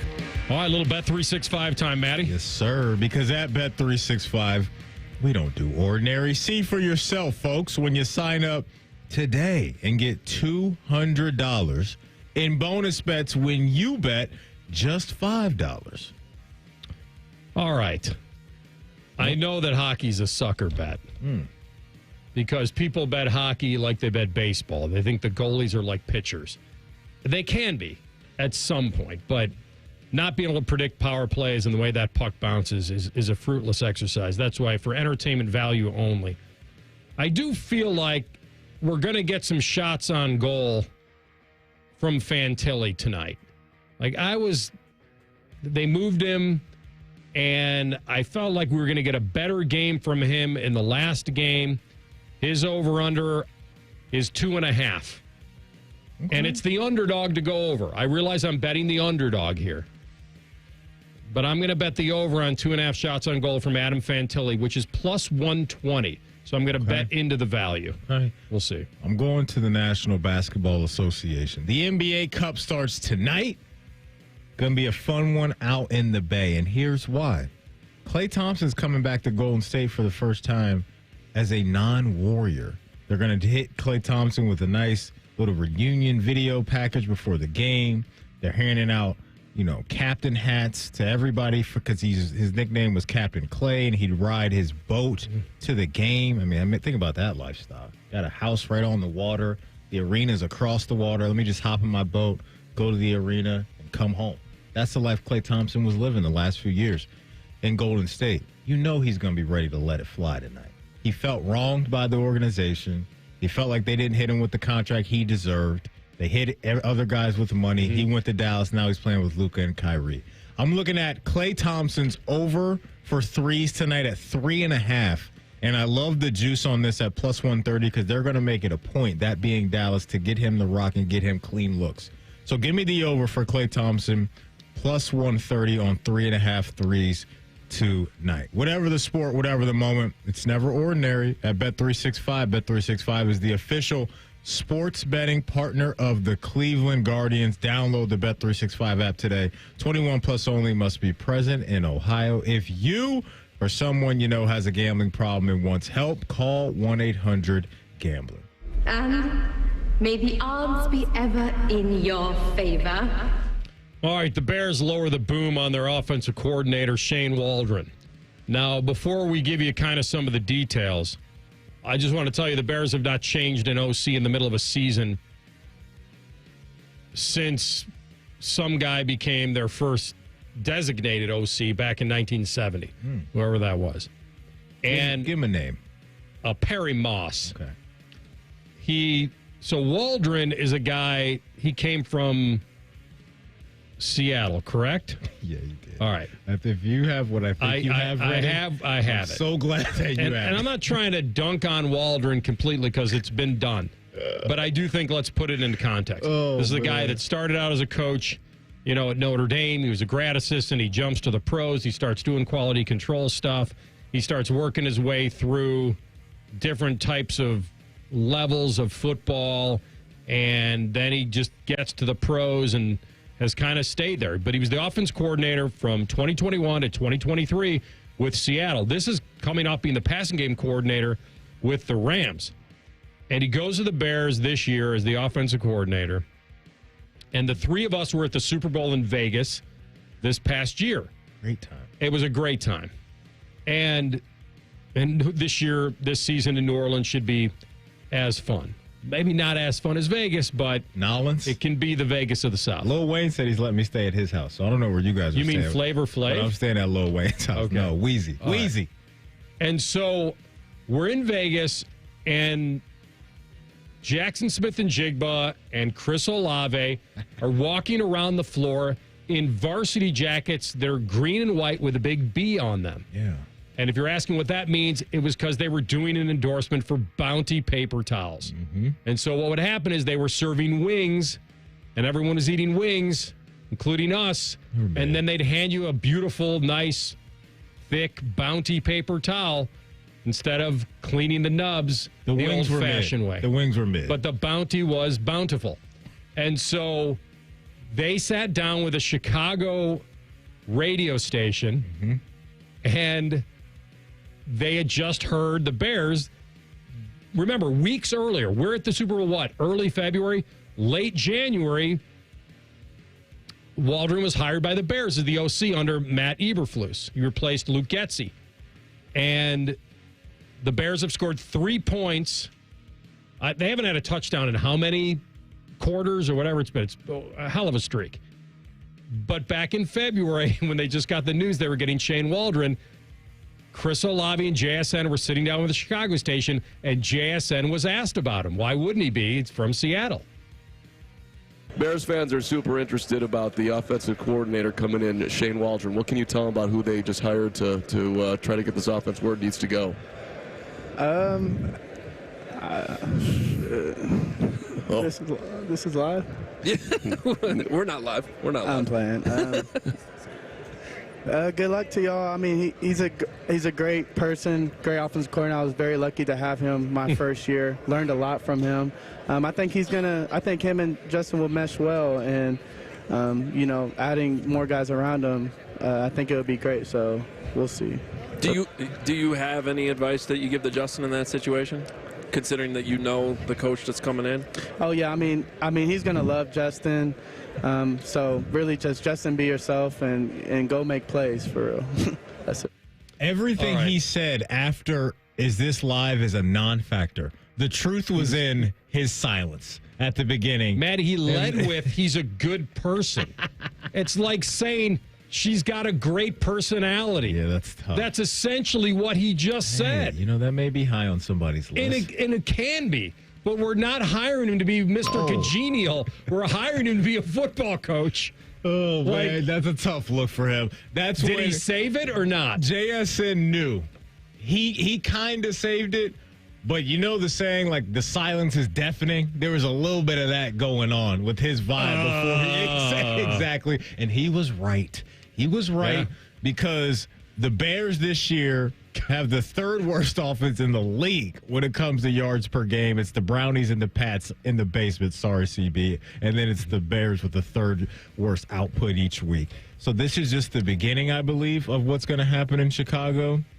This is the first domino to fall in a bad way, and I will not be surprised if in the offseason we're hearing about the Bears go away from Matt Eberflus too. Here's the thing.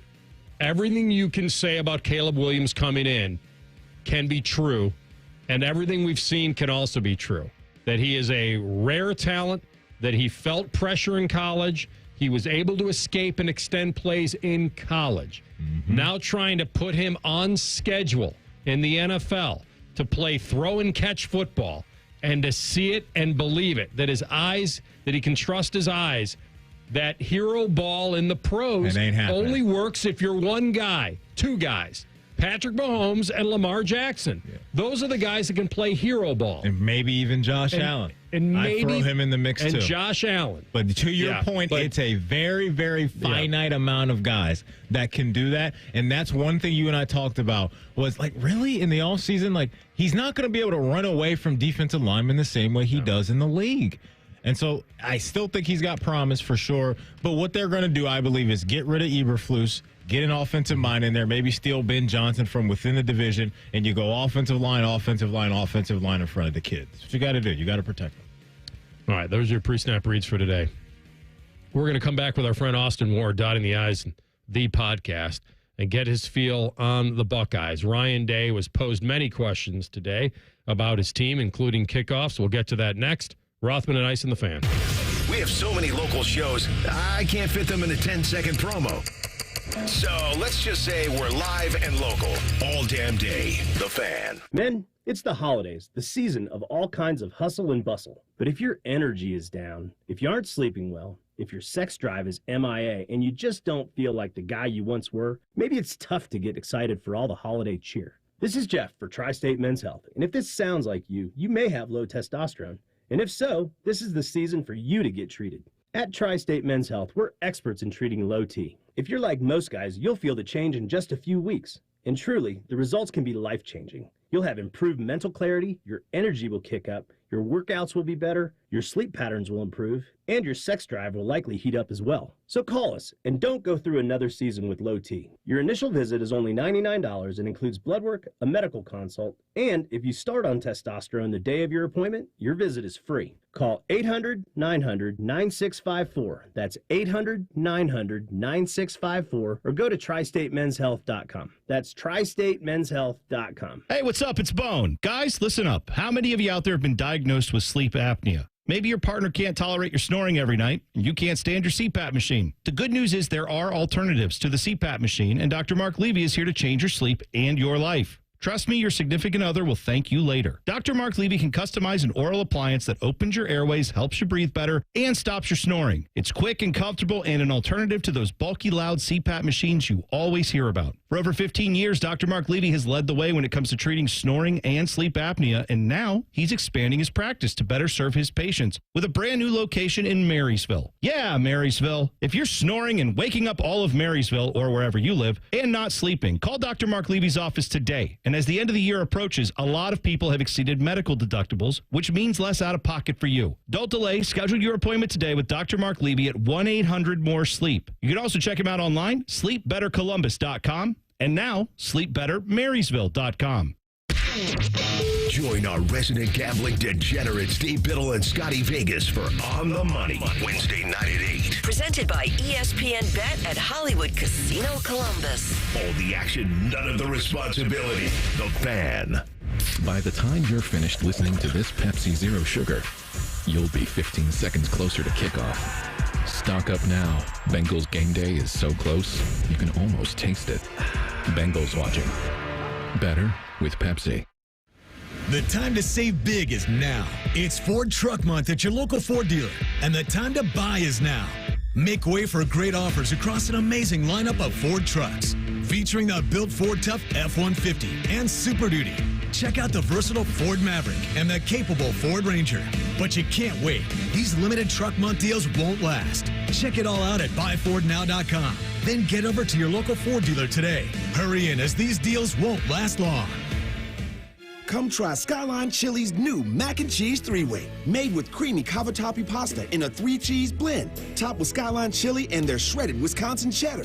The new Mac and Cheese 3-Way at participating Skyline locations for a limited time. Scotty Vegas here, and let's talk about turning back the clock, really turning it back. Awaken 180 Golden has always been a game changer for weight loss for those ages 60 and over, but now we're talking age reversal, both body and mind. Feeling like you did 10, even 20 years ago. Feel sharper, more agile, stronger, and mentally on top of your game. How? In addition to fast, proven weight loss for those over 60, Awaken 180 Golden now includes sleep coaching, falling asleep quicker, staying asleep, daily meal plans, yes, the simplicity, and most importantly, natural supplements designed to promote brain age and physical age reversal. It's a full reboot to improve your memory, clarity, energy, and yes, weight loss. Awaken 180 Golden isn't just about looking good, it's about feeling incredible on the inside too. Learn how Awaken 180 Golden can turn back the clock for you. Put more life back in your life with the solution for weight loss online at awaken180weightloss.com. Rothman and Ice is sponsored by your local Pella Window and Door showroom on Gemini Parkway. The Fan, Ohio sports destination. Let's do a little day tripping. Sponsored by Atlas Butler Plumbing. Call us today at 1-800-FURNACE for all your plumbing and drain service needs. Yes, 1-800-FURNACE works for plumbing, too. All right, he's our friend Austin Ward, dotting the I's in the podcast covering Ohio State. And he's with us now on the Brian Heating Cooling Systems Fan Guest Hotline. A-Dub, good to have you. How you been? Great to be back with you guys. Love these Tuesday afternoon check-ins, especially when they're, not too stressful after Ohio State wins by 45 points over Purdue. Well, and by the way, I think that even though I don't know how you compare Purdue and Nebraska, but I think Buckeye fans were hoping that their team would act as if they're the first or the number one or number two team in the country. They did. Of the rotational guys that got in this week, who were you most impressed with? Yeah, I think there's been a kind of a rapid build here for Edric Houston, who went in there and started defensive tackle with Tyleik Williams injured. He'd been getting more involved anyway, and I think that because Ohio State had seen him really, during that stretch coming off the Oregon game, they had the extra week to prepare, an extra week of practices, and it sounded like to me that Edric Houston was really making the most of those at that point and starting to build and then putting this seed in the minds of the Ohio State coaching staff that is planted that maybe he doesn't have to just play at defensive end to make an impact, and maybe he becomes this three technique who can wreck games the way Draymond Jones did, or back in the day, even 12 years ago, thinking about Adolphus Washington moving inside. Just some of these guys Jayshon Cornell, who have found a home at that spot and really stopped the run, been pass rushers, got good matchups. So I think we're going to keep seeing more of that. And today was also a reminder that when Chip Kelly put it this way, and I was counting up the games earlier this week, where it's like, even though it's mid-November and this is game number 10, we're only really at the halfway point potentially if Ohio State reaches its full potential or its goals at the end of the year. So there's opportunities for someone like Edric Houston or Caden McDonald still, or Bryson Rogers at wide receiver, for these guys who are starting to get some snaps and some opportunities early in games where this could still be a factor for them in the ones that matter most, maybe in a month's time. Austin, when you get into these, weeks where Ohio State's playing opponents that they dominate, as you know, other topics pop up that really aren't X and O related. And this week it seemed like the kickoff times have kind of took off. And we talked about it earlier, and I mentioned everybody's got different agendas, right? Media members, fans, players, coaches, and all of that. But what are your thoughts on, a little bit of the pushback it seems like that's coming from the fan base with all these noon kickoff times? Yeah, Maddie, I definitely understand their frustration, 100%. I think that they feel different energy. They like not having to get up early, that they can celebrate going to an Ohio State football game all day.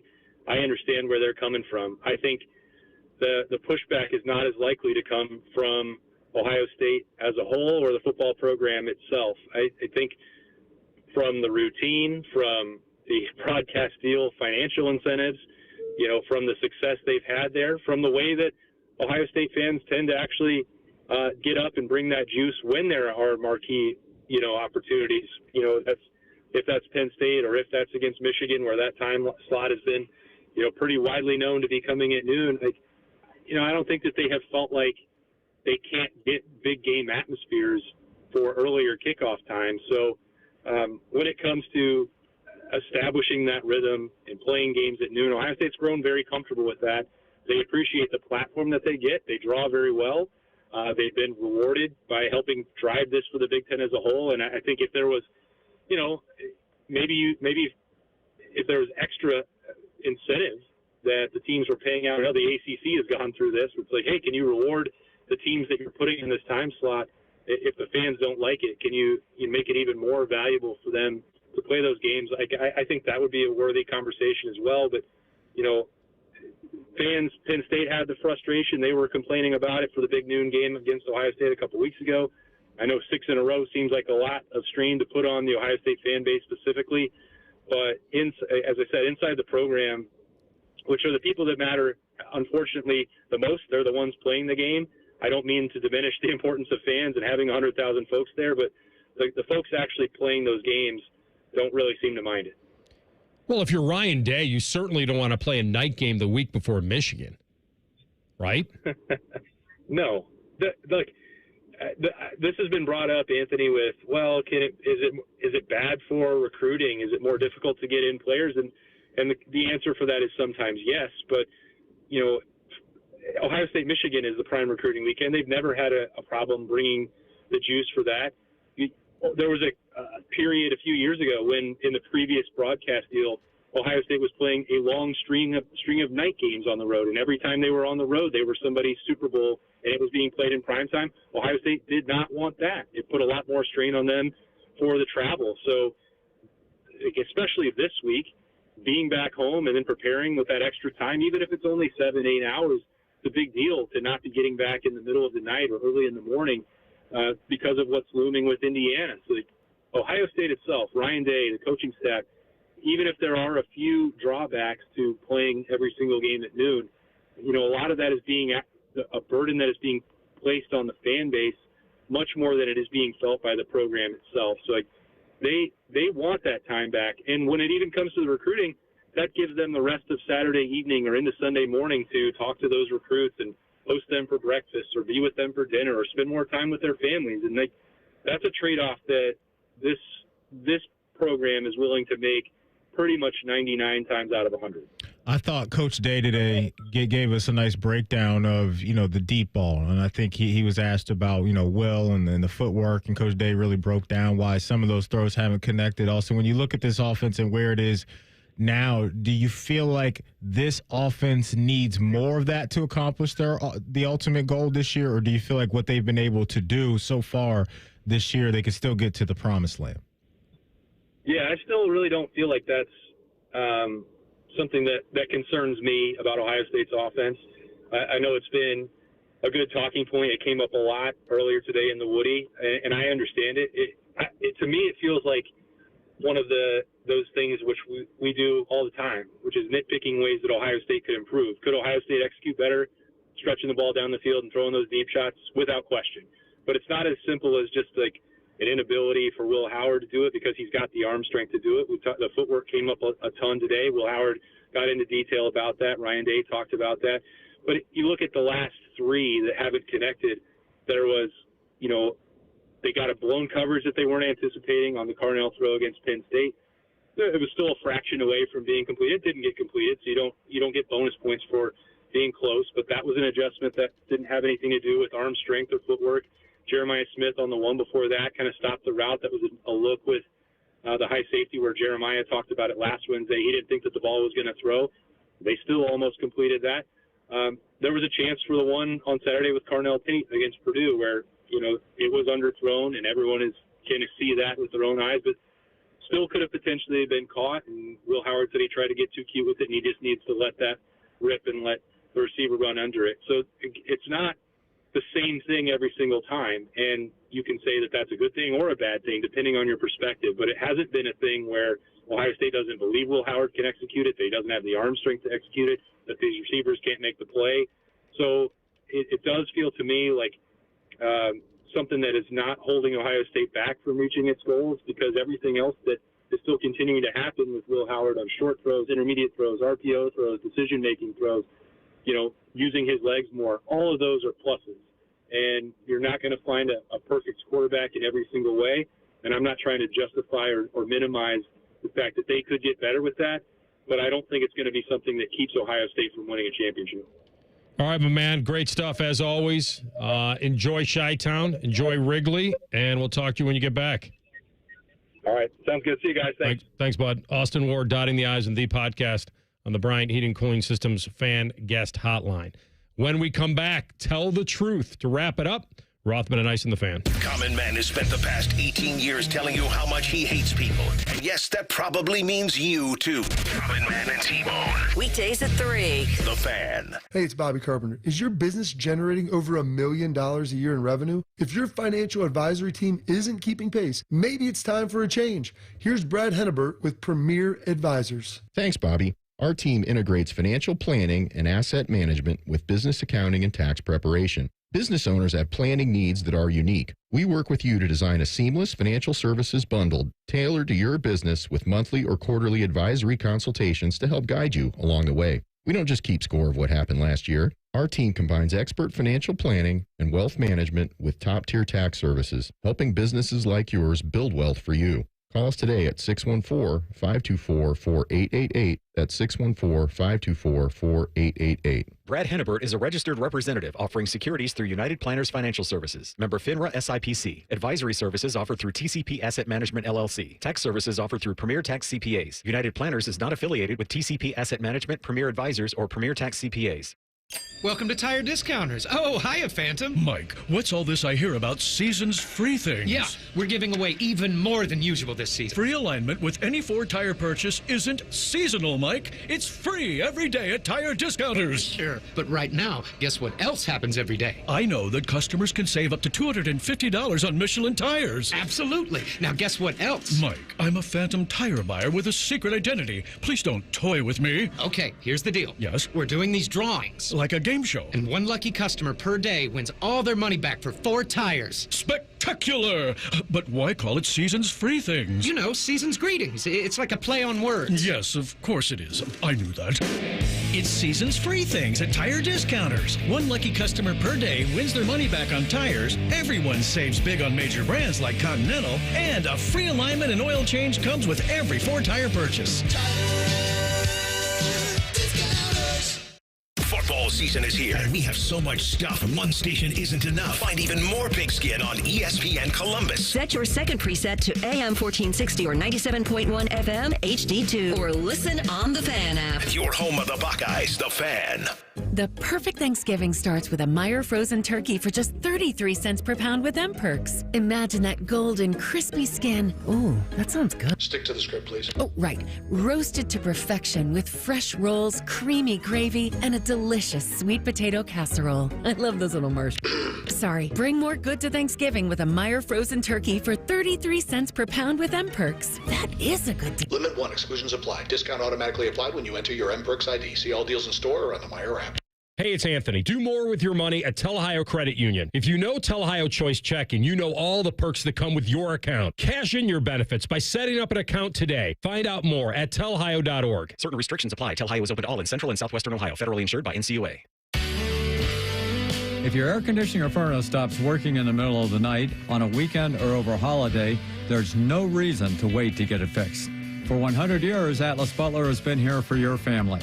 We're always open, we work on all furnace and air conditioner brands, and it's easy and convenient to request service. Call today, get it fixed today. That's our pledge to you.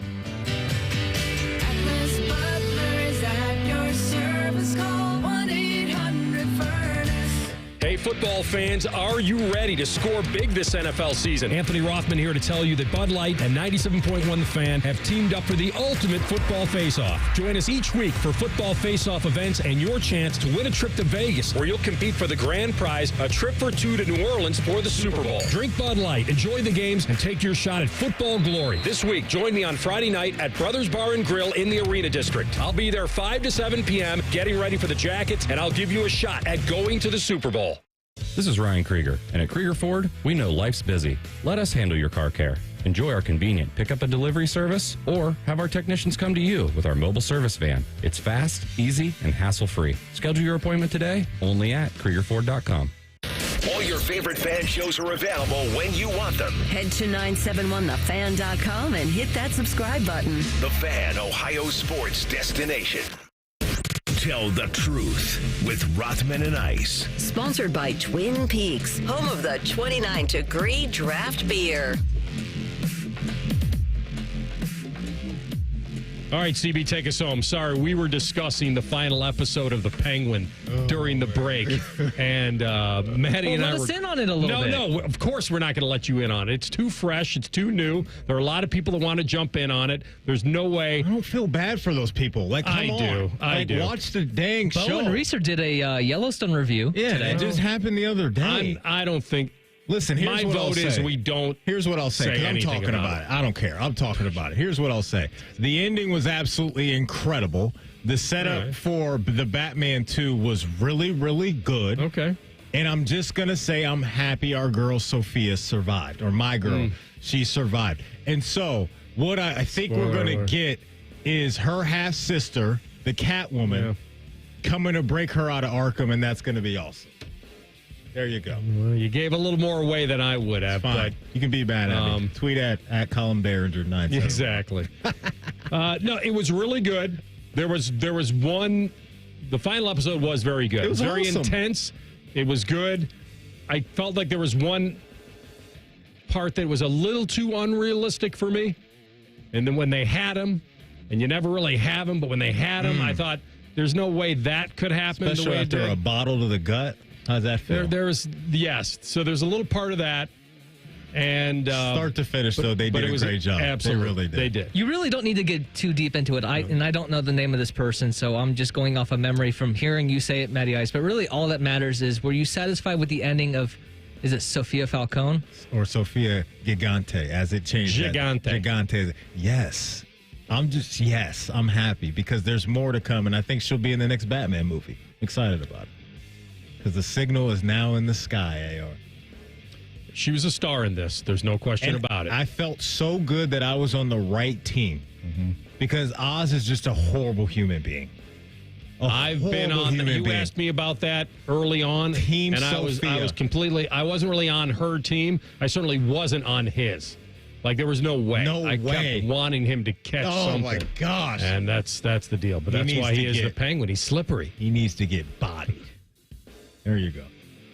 All right, let's start Tell the Truth. So it's power rankings Monday, Tuesday, early in the week during football season. There's always some type of power ranking. And I saw Aaron Murray, he's the former Georgia quarterback, and he's currently with ESPN. He put out his power ranking of SEC quarterbacks, and he had Jackson Dart at number 1. Tell the truth, would that be your number 1?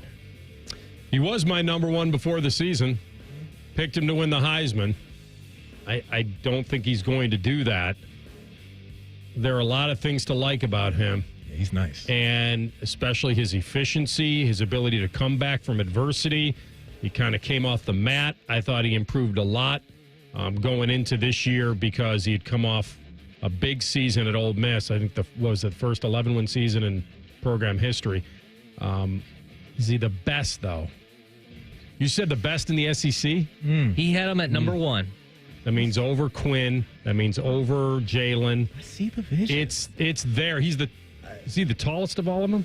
I don't know. I think maybe Carson Beck may have him. I think guessing there. Maybe you're right about that. I mean, you're talking about the second best passer in the country right now. 71%, something like that. Yeah, man. Yeah.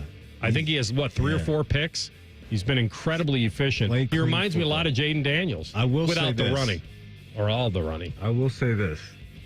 The quarterback that scares me the most if I was a defender is Jalen Milroe. I know that wasn't your question, CB, and I know that doesn't make him the best, but if we're game planning to slow down all these SEC quarterbacks, Jalen Milroe would terrify me the most, but it's hard for me to push back on what Aaron Murray is saying. Jackson Dart's been highly productive, not only this year, was last year as well. And he's got a pretty complete game. And AR just touched on it. His completion percentage has gotten better from last year to this year, 65 to 71. So I'm in on that. I can roll with Aaron Murray. Just remember, it's not a lie if you believe it. All right, so every week I see over at 11 Warriors, they do a threat level of Michigan every single week. And I'm sure that's been a fun article to do throughout the year with how low it's been. But I will ask you a similar question. On a scale of 1 to 10, how much of a threat is Michigan in a couple weeks to Ohio State? To win the game? That's right.